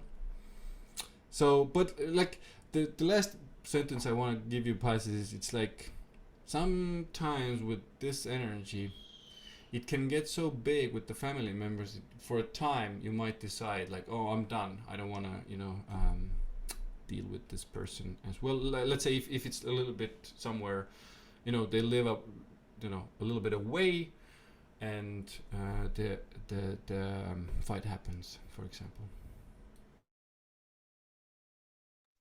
All right, the last sign, Pisces. So you may notice that your home and family life is undergoing major changes and renovations, or that memories, attitudes, and behaviors from your familial past or childhood, it will get activated with this Mars staying 7 to 8 months in Gemini in your 4th house. And the impulse to make choices or communicate in ways that you associate with younger versions of yourself, 4th house, who start to feel like a dance that you've done before, but no longer that you want to participate in. And the more that you give yourself space to process what's bubbling to the surface, the more you'll be able to appreciate how these influences actually play out in your life, be it consciously or subconsciously, even if you prefer to write your own mythologies. Mars and Gemini will help you do just that, actually. And for Pisces, I must say that you are a sign, particularly for Pisces rising, you are one who is more susceptible to take everything to heart and absorb the energy of those you surround yourself with, which is why your sympathetic and tender spirit may be suffering more than usual now. So in order to distance yourself from unnecessary negativity, you may want to temporarily cut out all the naysayers in your life and surround yourself with optimism to breathe in, Gemini, the positive vibes, hopefully, and to create a healthy foundation for yourself, 4th house. Although it may be hard, implement boundaries to avoid being a part of other people's problems, which is what Pisces, particularly rising, can encounter. So do you have anything more to add before we move on to the next segment? So the next segment will be talking about the full moon on perhaps 9th or 10th of October. And this will happen at 16 degrees, 32 minutes of Aries. So do you want to screen share the chart, please, for that lunation, Ian? Okay, so for this lunation, a lot of things going on. I've written here a certain number of keynotes on the planetary energies. And first and foremost, what really jumped out at me is that Mercury is in post retrograde shadow in late Virgo that's trining Pluto. Okay. The second thing that jumped out at me is that this full moon in Aries will be conjuncting Chiron, opposing Venus in Libra. Very, very distinct. And there's also like the applying first square of Mars and Gemini that's in shadow, squaring Neptune in Pisces. Last but not least, the last thing that really jumped out at me is that tight last square of Saturn and Uranus. So we've been having that since last year, the Saturn-Uranus story. This lunation actually highlights the last final, not exact square, but it's still pretty close. That we've talked about for since last year, Ian? So during this full moon, I would say that you'll be feeling a bit more rushed than usual, but no worries. You got to acknowledge that you got a handle on everything. So till that happens, I would say that this full moon is all about envisioning what your perfect life in the future can be and take steps to make it come true. And since Mars will be retrograding close to Halloween all the way till next year, what this new moon in Aries is about is the preliminary stage of envisioning and putting things down on pen and paper, what you actually want and what you actually want to cut out of your life. It's like that pivoting because of the Saturn-Uranus square. The keyword here is pivoting to what you actually want. And this Aries full moon can actually make you feel more inspired to do that. And also, because it's an Aries full moon, and Aries is one of the more sexual and phallic signs, so people will be more horned up. And,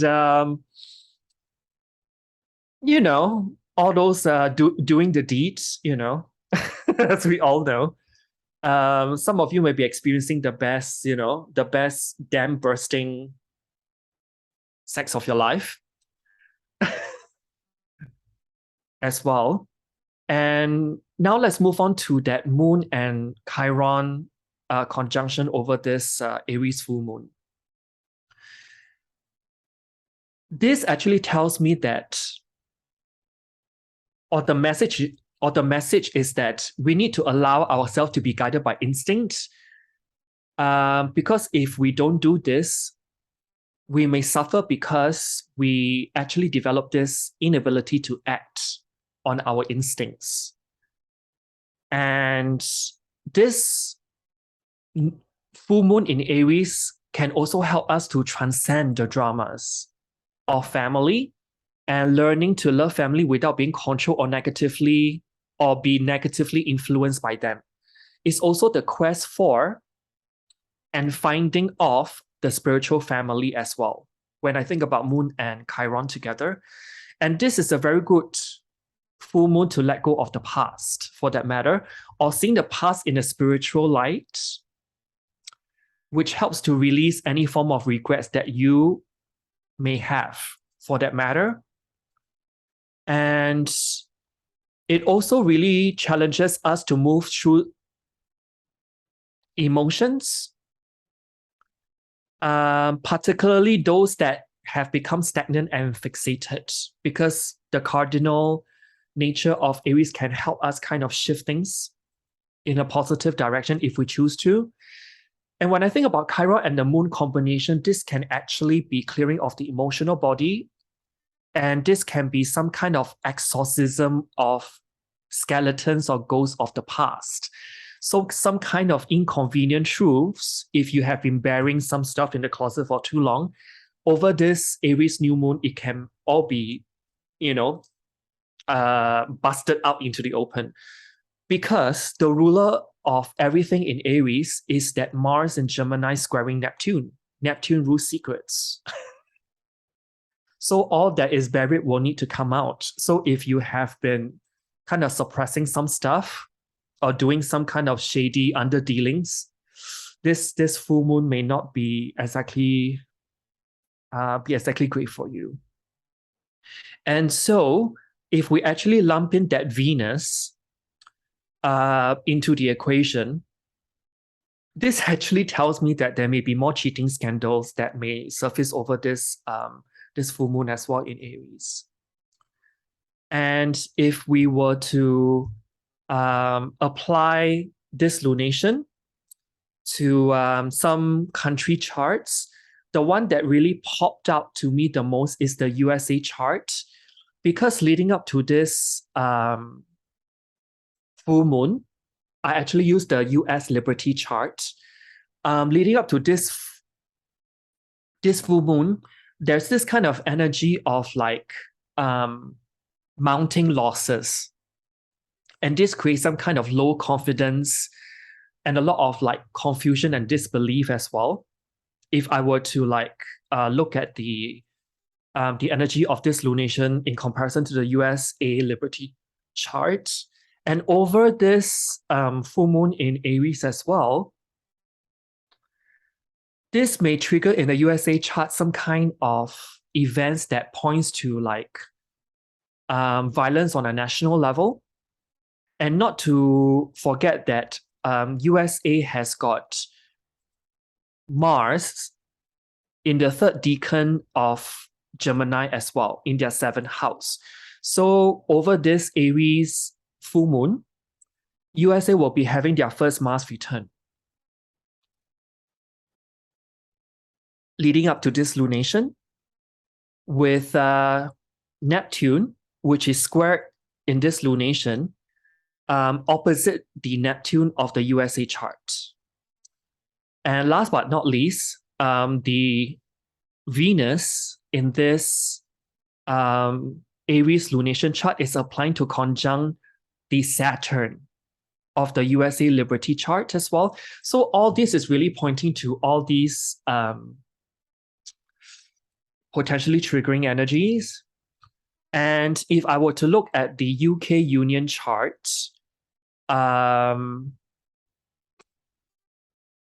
let me just look at the chart I want to share. Okay, so it is right here. Yeah, so the inner wheel is the UK Union chart, and the outer wheel is the full moon chart for this lunation. And what is really interesting is that the full moon conjunct Chiron that's opposite Venus, it is actually highlighting the nodal axis of the UK Union chart along the 1st and 7th house axis. And this is also highlighting the moon, which is squaring everything over here. And the moon actually rules the midheaven of the UK Union chart. And the transit north node is also highlighting the Mars of the UK Union chart as well in the 8th house. And transit Mercury, it is very close to conjunct the Uranus in the 12th house of the UK Union chart. So a lot of triggers here.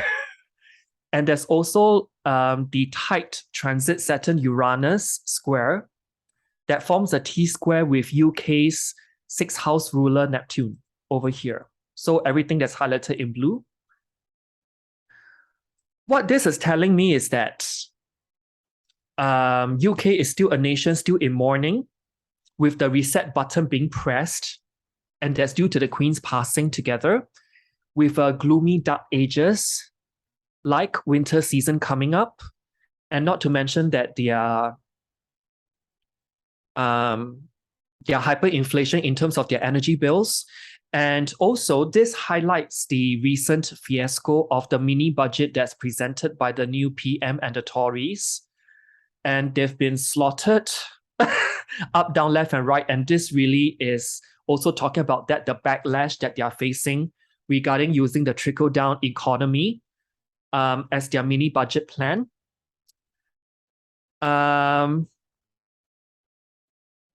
All I'm seeing here is also talking about the uncertainties in the future of the monarchy and their influence globally together with the country's overall future as well.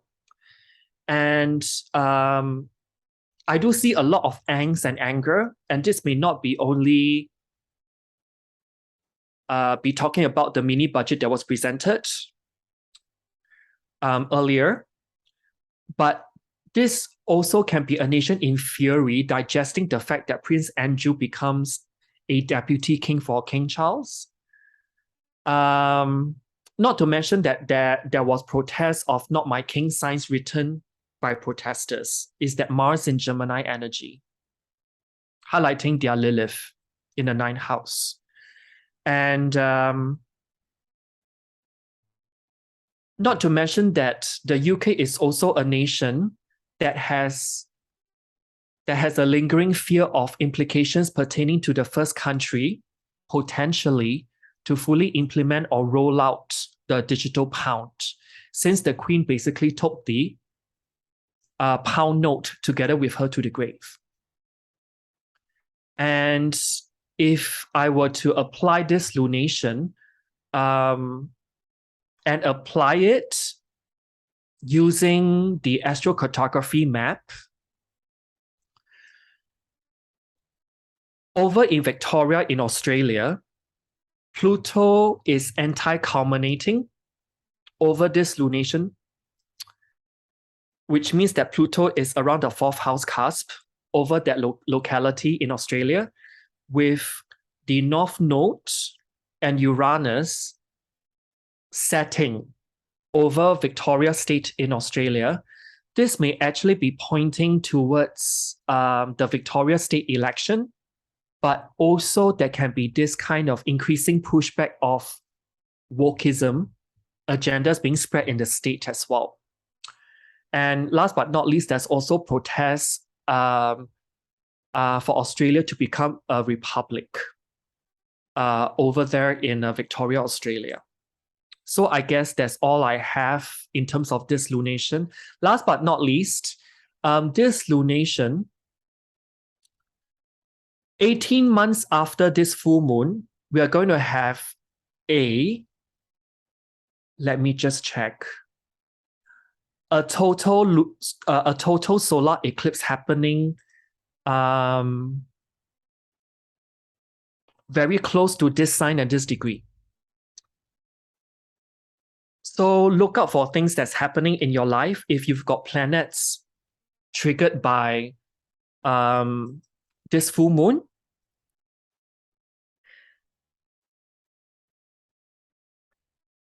around, I would say plus minus 3 degrees on each side, and observe for yourself if there's any developments of stuff that's going on. And by the time second week of April of 2024 swings around, there may be this fresh kind of beginning surrounding whatever that's going on in your life. So do you have anything more to add, Ian? So do you want to like share the screen for the next lunation? And you take it away. Yeah.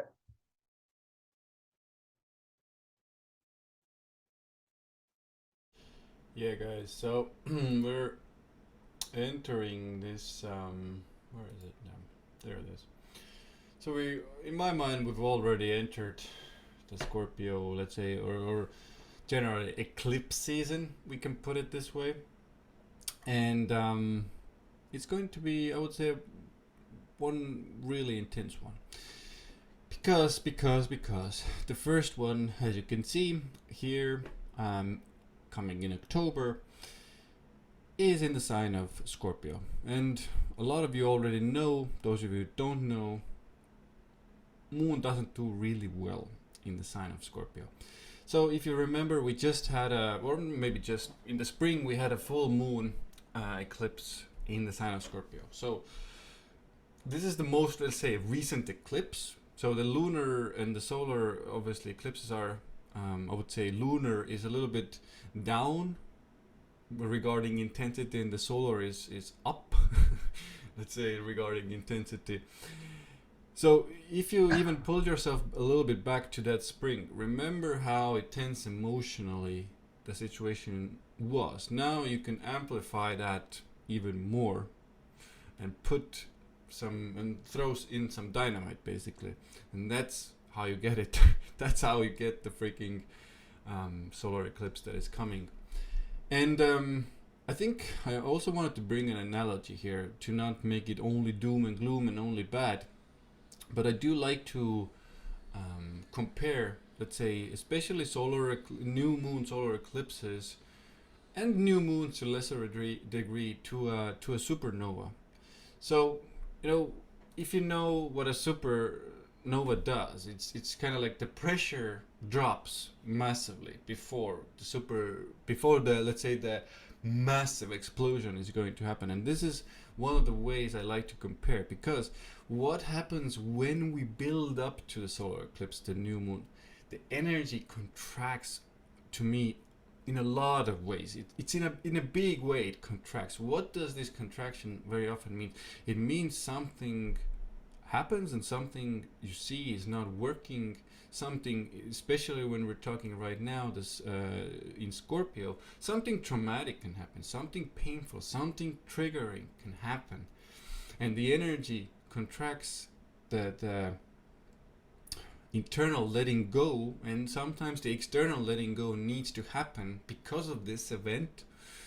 And where the explosion comes in is after the transformation, after the scorpionic change within yourself and usually externally as well. And now, after the new moon is done, the energy, gets spikes up again. The explosion, the supernova is born again, or you are reborn again in this case.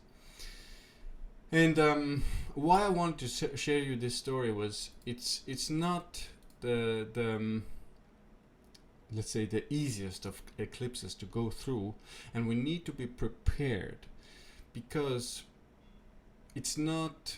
I can already, let's say, see people around me feeling it. They're going into it. They're scared because a lot of what an eclipse, or especially solar eclipse in Scorpio, can do is these subconscious fears. They're starting to bubble and they're starting to come up. But what a person usually normally does, it starts to suppress them even more because they're so scary. But now it's almost like there's no opportunity to actually suppress, so you might do it a little while, but it starts to bubble and starts to bubble. So you need to be prepared for this. You need to you need to know how to deal with your fears, need to learn how to be with your fears and learn how to process and then let them go. This is a huge part of this solar eclipse in the sign of Scorpio, and you can see it's happening at 2 degrees of Scorpio, and Venus is very near here, and we even have the south node we can bring into play, and this is the cluster we are going to be focusing a lot about, also relationship. And I'm going to do a quick rapid fire as well for you, or maybe not so quick this time. It's a lot about our relationships again, about partnerships again, letting go about our deeper inner wounds within those relationships. And God, even speaking about it, I find myself being so heavy. It's quite something. Now, I wanted to show you guys some recent ones because I found it interesting, because I went back a little bit into the history channels, let's put it that way. This is one of the first ones that I wanted to show you. 1995, guys. This was one of the Scorpio. It was a total eclipse. This time we have a partial eclipse. And look at the degrees, guys. It's 0 degrees of Scorpio, 17 minutes. So that is almost super close to what we're having now. So those of you who, were already old enough to remember what happened in 1995 can take a tour back down memory lanes and remember what happened during 1995. Was it intense? Probably it was. And you can take some let's say manifestations that happened during that time. Similar things can come to play this time as well. And one other I wanted to show you, not this one, and next one I think. Nope. This one. This happened. You can, maybe understand my smirk here a little bit because look at who else is now here with the eclipse. Again, Venus. So 2014, guys. Most of you are old enough to remember that, what kind of events happened. I even went personally down that memory lane, remembered this was, to not make it all doom and gloom. For me personally, I had a very, very intense, kind of like a relationship transformation. Scorpio breaking for a second, getting back together during that time. But what it helped me do was, this was the moment of actually cutting off my addiction to alcohol and drugs, and I've been actually clean after that. So guys, it doesn't have to be only bad. This is one of the reasons why I brought this chart up. So go back to 2014. Those of you who are older, you can even go to 1995. What happened during those dates for you? And let's go back to the current one. So we mentioned Venus, we mentioned South Node, we mentioned Scorpio, we mentioned the heaviness. Let's go now into some of the manifestations of in our personal lives, then globally, and I will show you an astrocartography chart this time as well, because I think especially for us, let's say, who are still living in Europe, because I kind of still am, and a lot of you still are. It's quite a important chart. But let's start with the personal manifestations first. Fear about losing our partnerships and relationships, jealousy, cheating, drama, things coming to light in those areas, especially our romantic and business relationships. We can put it to a wider degree as well in our relationships in general. Going undercover to spy on your partner or potential partner. So this intense Scorpio energy will come in. Intense wanting and desiring of the opposite sex, or not the opposite sex, the same sex for you, some of you guys, can lead to stalkers and quote unquote creeps making moves. This intense Scorpionic, I would say, desire for somebody can, during an eclipse especially, can drive people crazy, can drive people mad. Because remember, guys, you might be listening to this and you might be aware of energies and feeling things and how to navigate these things, but a lot of people aren't, and they get into these very subconscious impulses, and these are the subconscious impulses that can be playing out. So be careful out there. I even wrote here, stay away from adult websites, because that can also get quite intense.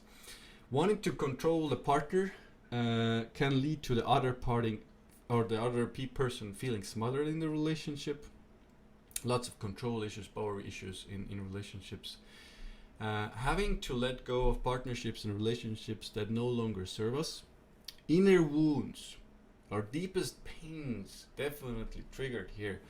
And a lot of these can be related to resources, resources coming from others. Will I be okay, etc.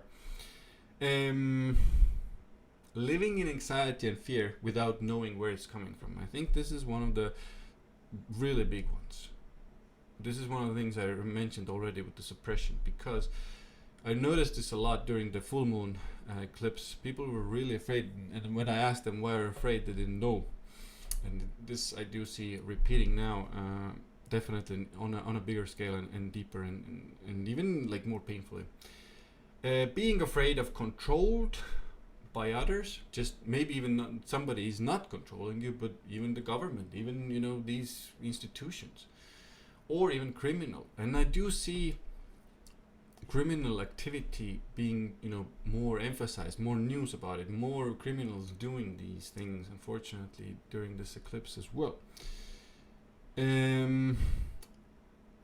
New beginnings come after the eclipse as well. Remember, this is not only about these very deep things and bad things happening.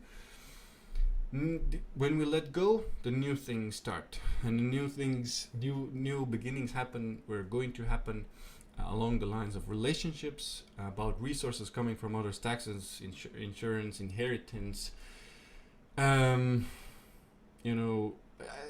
Generally we talked about a little bit about like the tax advisor thing. This is or a financial advisor. This is not a bad time after the eclipse actually to start to see one or to get advice.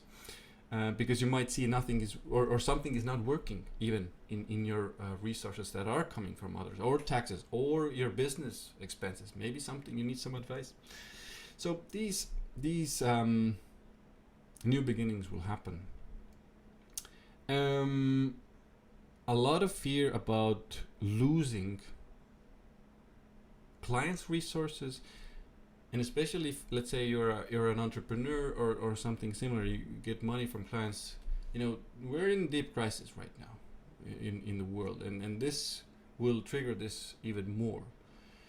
And some will experience, clients falling off or less money coming in, and these types of things will happen. this means it will bring more fear. What if this happens? What if this happens? Constantly the mind starts to run. It can mean more of this will happen in the near future, unfortunately. But the good news is you will take action after the eclipse as well to start generating new income, start let's say bringing in more clients, more resources from other people.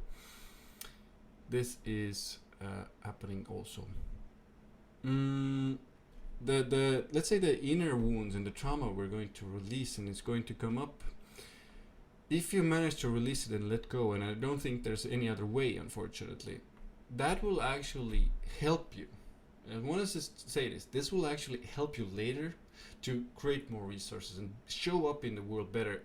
Actually, let's say increase your earning potential through that releasing as well. Again, maybe you're a freelancer, maybe you're entrepreneur who is very openly out there. You release something within yourself, you show up to the world in a more wholesome way. Again, increases your resources very often.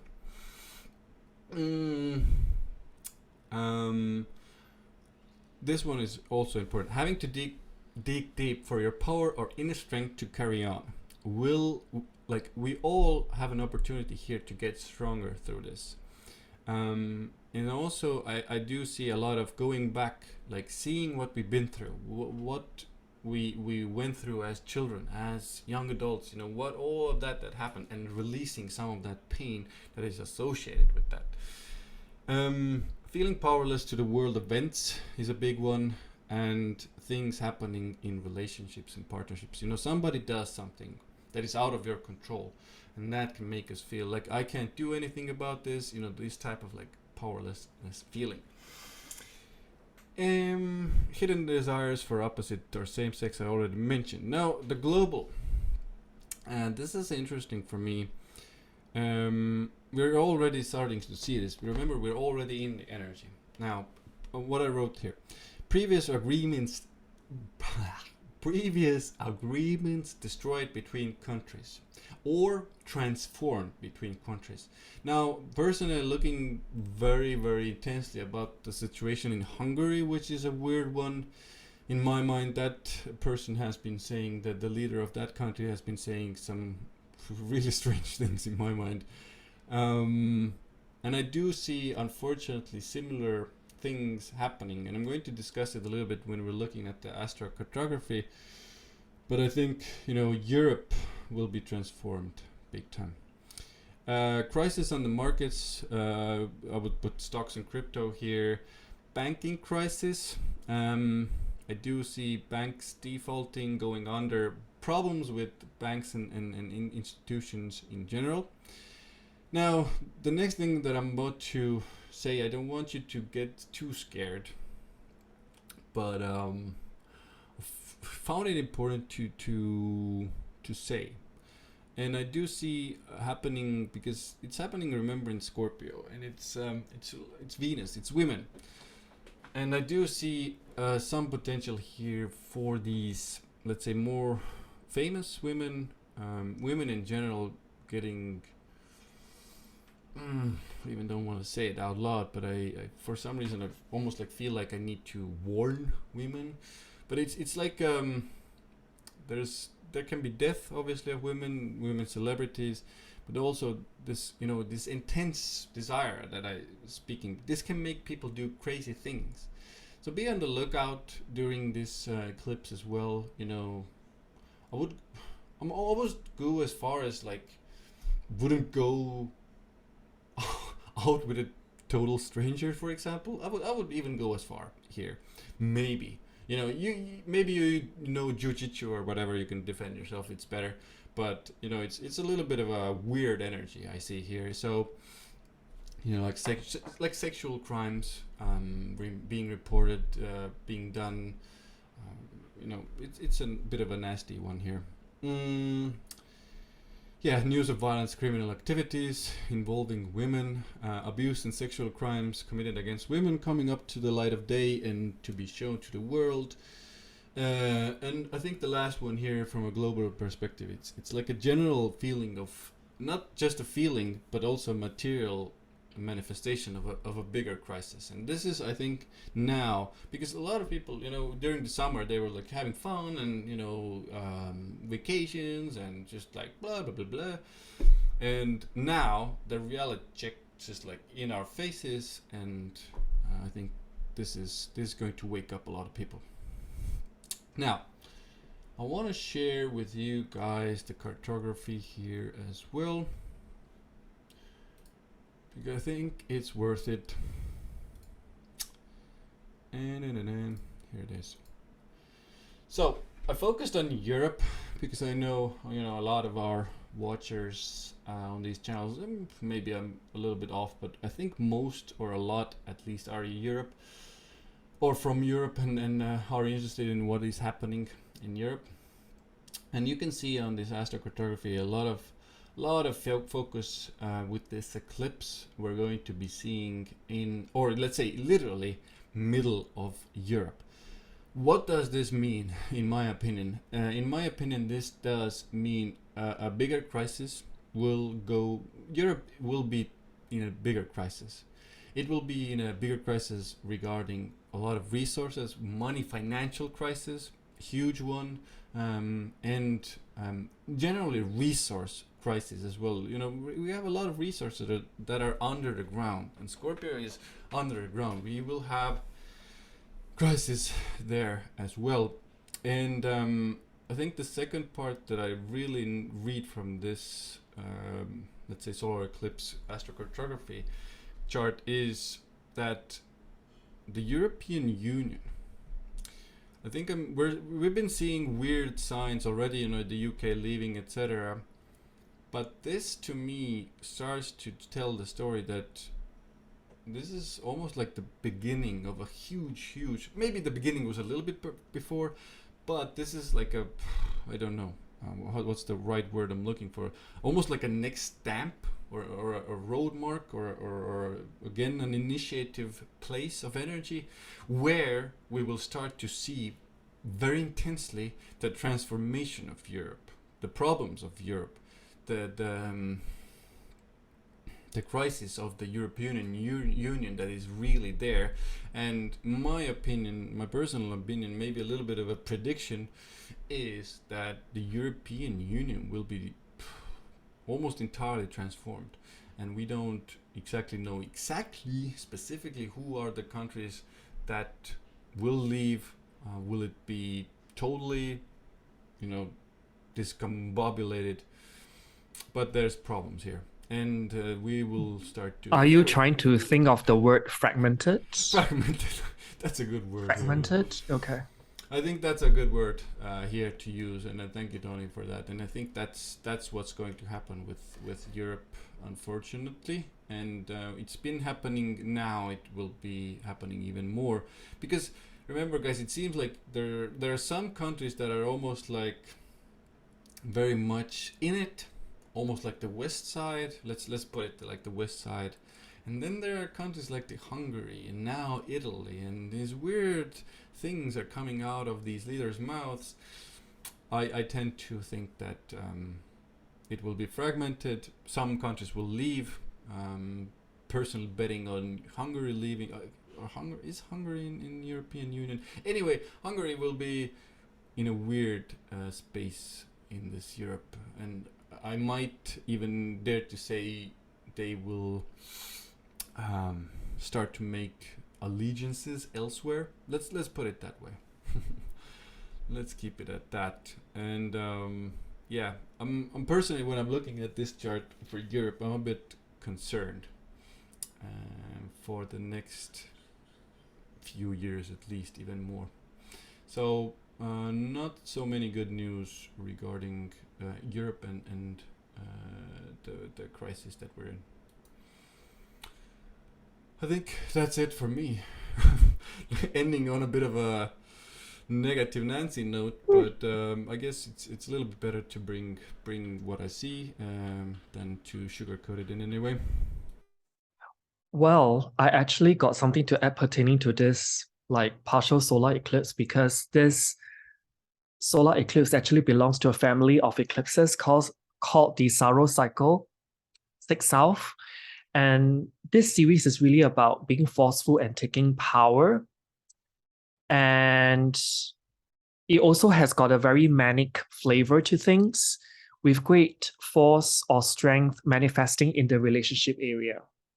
So this can be referring to the European Union stuff that Ian just mentioned as well on a mundane level.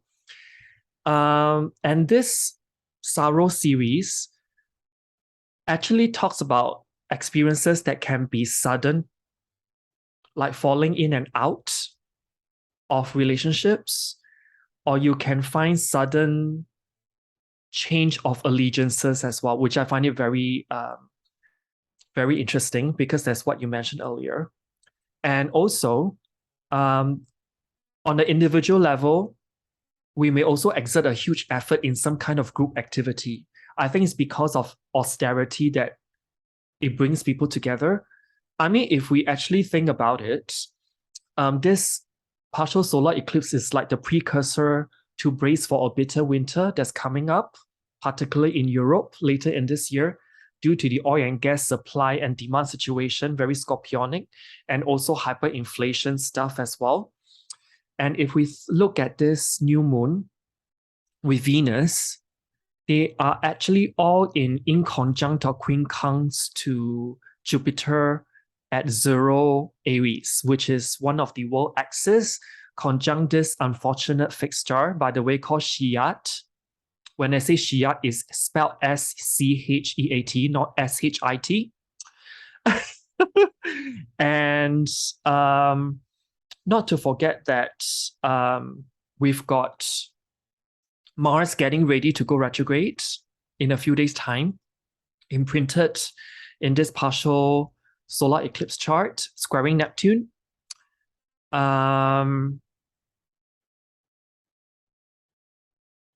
Also, there's a Mars and Vesta trine. Vesta is not plotted here, but Vesta is around the degrees where Saturn is. And not to forget that Mars and Pluto are actually connected in conjunct or quincunx. So it's almost like highlighting that resource shortage. And on top of that, there's a lot of hype and spin from mainstream sources too, where mis and disinformation may be aplenty, since we've got the Mars getting ready to go retrograde. And this will last until January of 2023 when Mars goes direct.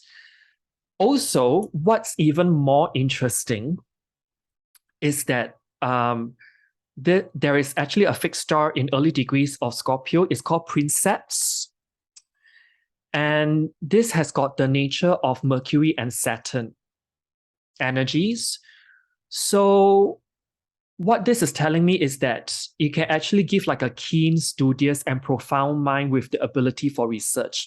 So some of us may be turning to the occult, metaphysical, astrology, tarot, whatever that's scorpionic in nature. Depth psychology is also scorpionic, in order to kind of make sense of whatever free-floating anxiety we may be feeling over this eclipse period.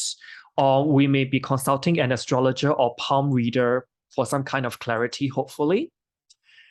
Because this fixed star Princeps that's around 2 degrees of Scorpio is really allowing us to do that deep questioning so that we can deepen our understandings of underlying motivations, what's going on in the world, and where our ego is invested also.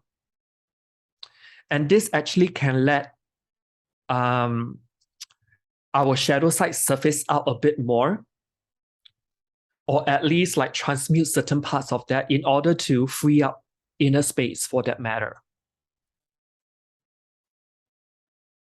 In terms of people, there's quite a number of people who will be triggered by this 2 degree Scorpio eclipse, by the way. So let's talk about those in which this eclipse point will be on their ascendant. Number 1, Caitlyn Jenner. basically, okay, pronounced she. So Caitlyn Jenner has got her sun in the early degrees of Scorpio, so you'll be triggered. And what I've gotten after the analysis is that for Caitlyn Jenner, there may be some brewing of some sports or child-related controversy. This may apply to, part of the Kardashians or Jenner. There's something coming up with that. Also, Putin has got the ascendant around 2 degrees of Scorpio as well. And after some analysis, this is particularly ominous for him, depending on not whether he wants to use nuke or nuclear stuff. And if he does, he may be taken out. And the next one will be someone who has midheaven Jupiter around 2 degrees of Scorpio, and that is Prince William. So this can actually infer the outcry of why not he take over as deputy while King Charles is unwell, or while King Charles is overseas on duty. Why Andrew? There may be this outcry.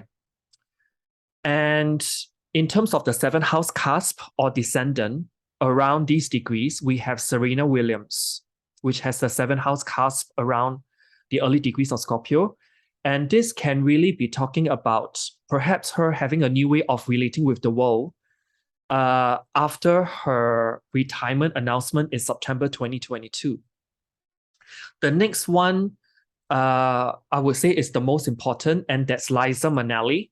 I wonder if most of us will actually know who she is. And this eclipse will hit her really hard, and this may actually infer that she may have further health-related weakening. And if I were to be honest, for Liza Minnelli, the portal of transition is open up to her over this eclipse period. So I'll just leave it as that. And in terms of someone else who's got the sun on top of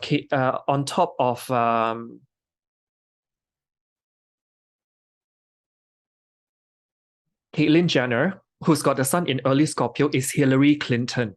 So this eclipse will hit her pretty bang on. And this can be some kind of unmasking or unveiling of shady underdealings and excavate that to the surface. And last but not least, Katy Perry, one of the charts that you covered, Ian, last year. And she's got Sun and Pluto in the early degrees of Scorpio.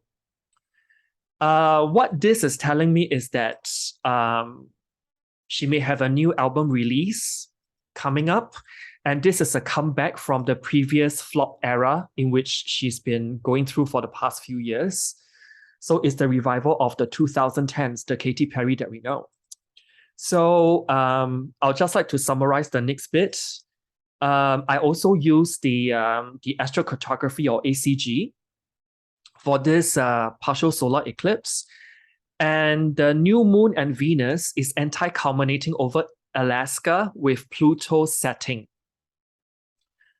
So there can be a continuation of story pertaining to the environmental groups challenging on the adequacy of review for Alaskan oil project via the lawsuit that I talked about in our previous podcast. And Sun, Moon, Venus is rising with Pluto setting over Central America all the way to the eastern coast of Canada. And we've also got these 3 same planets culminating, which means that it's close to the 10th house cusp, with Pluto rising over Western Europe. What this is telling me is that this eclipse can be the prelude to potential storms in the North Atlantic Ocean coming up that affects coastal countries facing it, such as the USA, Canada, Spain, France, Ireland, etc., and even where you are in the Canary Islands, Ian. So yeah, just take that for what it is. And also the Sun Moon Venus will be setting, while Pluto is culminating over Southeast Asia, especially over Malaysia. This is actually hinting at a massive change in the political landscape coming up in the 2022 Malaysian general election. So for my Malaysian audiences, this is for you. And by the way, 2 degrees of Scorpio is also the second house cusp in the UK Union chart as well. Bang on, actually. So I wonder if this actually ties into the story of the launch of the digital pound, since the Queen's face on the notes will be retired, but also of all the disasters and the crisis in the financial arena pertaining to the UK as well. Their mini budget has not gone to plan, is a disaster. So there'll be a lot of transformation surrounding that. Maybe there needs to be new people in the Tories proposing a budget for the country. This is all I have pertaining to this partial solar eclipse. By the way, this solar eclipse is special because October, on top of whatever that we've all talked, like both of us have talked about, we also have the Venus star point at 29 Libra that will be formed just 2 to 3 days before this partial solar eclipse at 29 degrees 26 minutes of Libra. So we have not had one of those Libra star points in over 150 years. So I would say that October is such a transformational period that is crazy, with both lunations being ruled by Mars. Go figure. Do you have anything more to add, Ian?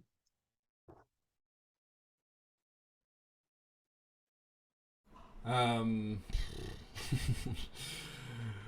my god. Hungary is in the EU, by the way. I just checked. So I do think they have a bit of a fragmentation going on there. But I mean, Italy is also in the roadmap for that, right? yeah, I think so. I think big time. Right. But it might not look like, entirely they would immediately take themselves out of it, but it might seem like some weird thing they do. Different agreement. I don't know. It's going to be pretty interesting to watch it. I think it'll be more. We'll see the story now that will unfold all the way till April of 2024, because these 2 lunations are actually tied to something that will happen in April 2024. I won't go into detail because that's for another video. But whatever's going on now will be really like, you'll see the fruits of that in April. Yeah. That's what I also want to say. Is like, guys, this like these things that we see that are forming, that are coming, that are going to come to the surface. These are big cycles. These are big themes. These takes time, but we're getting right now. We're getting not even a taste. We're getting a mouthful of what is going to happen. I would say. So I mean, Godspeed, guys, for you and your families. Really hope you will be safe, and I think that's it for me. I'll give it to Donny now. Oh no, I've got nothing more to add. I've spit it out as best as I could so that people are like, they are aware that from October onwards it's like a ramp up of energy again. Yeah. So September was actually more of like comparatively an easier, peasier time. It's like, it's hard to even imagine this being a very easy breezy time, guys, but like, if come now October, yeah, you're going to see it. Oh yeah, but till then, I suppose all we can tell the audience is that really go within, and if you need to write things down, please do. That Mars in Gemini can help you to really like channel and write things down if you use it constructively, and go through or redefine or refine certain ideas that you've not acted on. And maybe this time it will provide the perfect opportune window for you to do just that. But wait till Mars goes direct. Yeah, your inner strength, guys, will be tested here during this period, and if you have the strength, good. If you don't, it's an opportunity to develop it. If you need to switch off the news, please do, because there will be a lot of hype and spin, especially when it squares Neptune. Okay, guys. Godspeed, and see you next time. Yes, and do check out our services. And I'm actually thinking that Aquarius people, rising in particular, will be inclining for a vocational reading. So are you providing that, Ian? Yeah, I definitely do that as well. This is one of my, I guess, favorite topics. I have other favorite topics. This I really like that one. Yeah, so because for Aquarius rising, Mars will be in their 9th house for a long time. Was it? No, sorry. I think it will be Libras have Mars in 9th. Sorry, Libra rising, yeah. This is how tired I am. Yeah. So, 3 hours so Libra risings, perhaps like if you want to consult like either one of us for vocational profiling, please do, because we offer that service as well. Yeah. So till then, take care, and looking forward to November, I hope. Maybe like March 2023, looking forward to that, or February 2023? Well, I'm not sure, like 2029. All right, so okay, good. See you guys. Bye, guys. Bye, guys.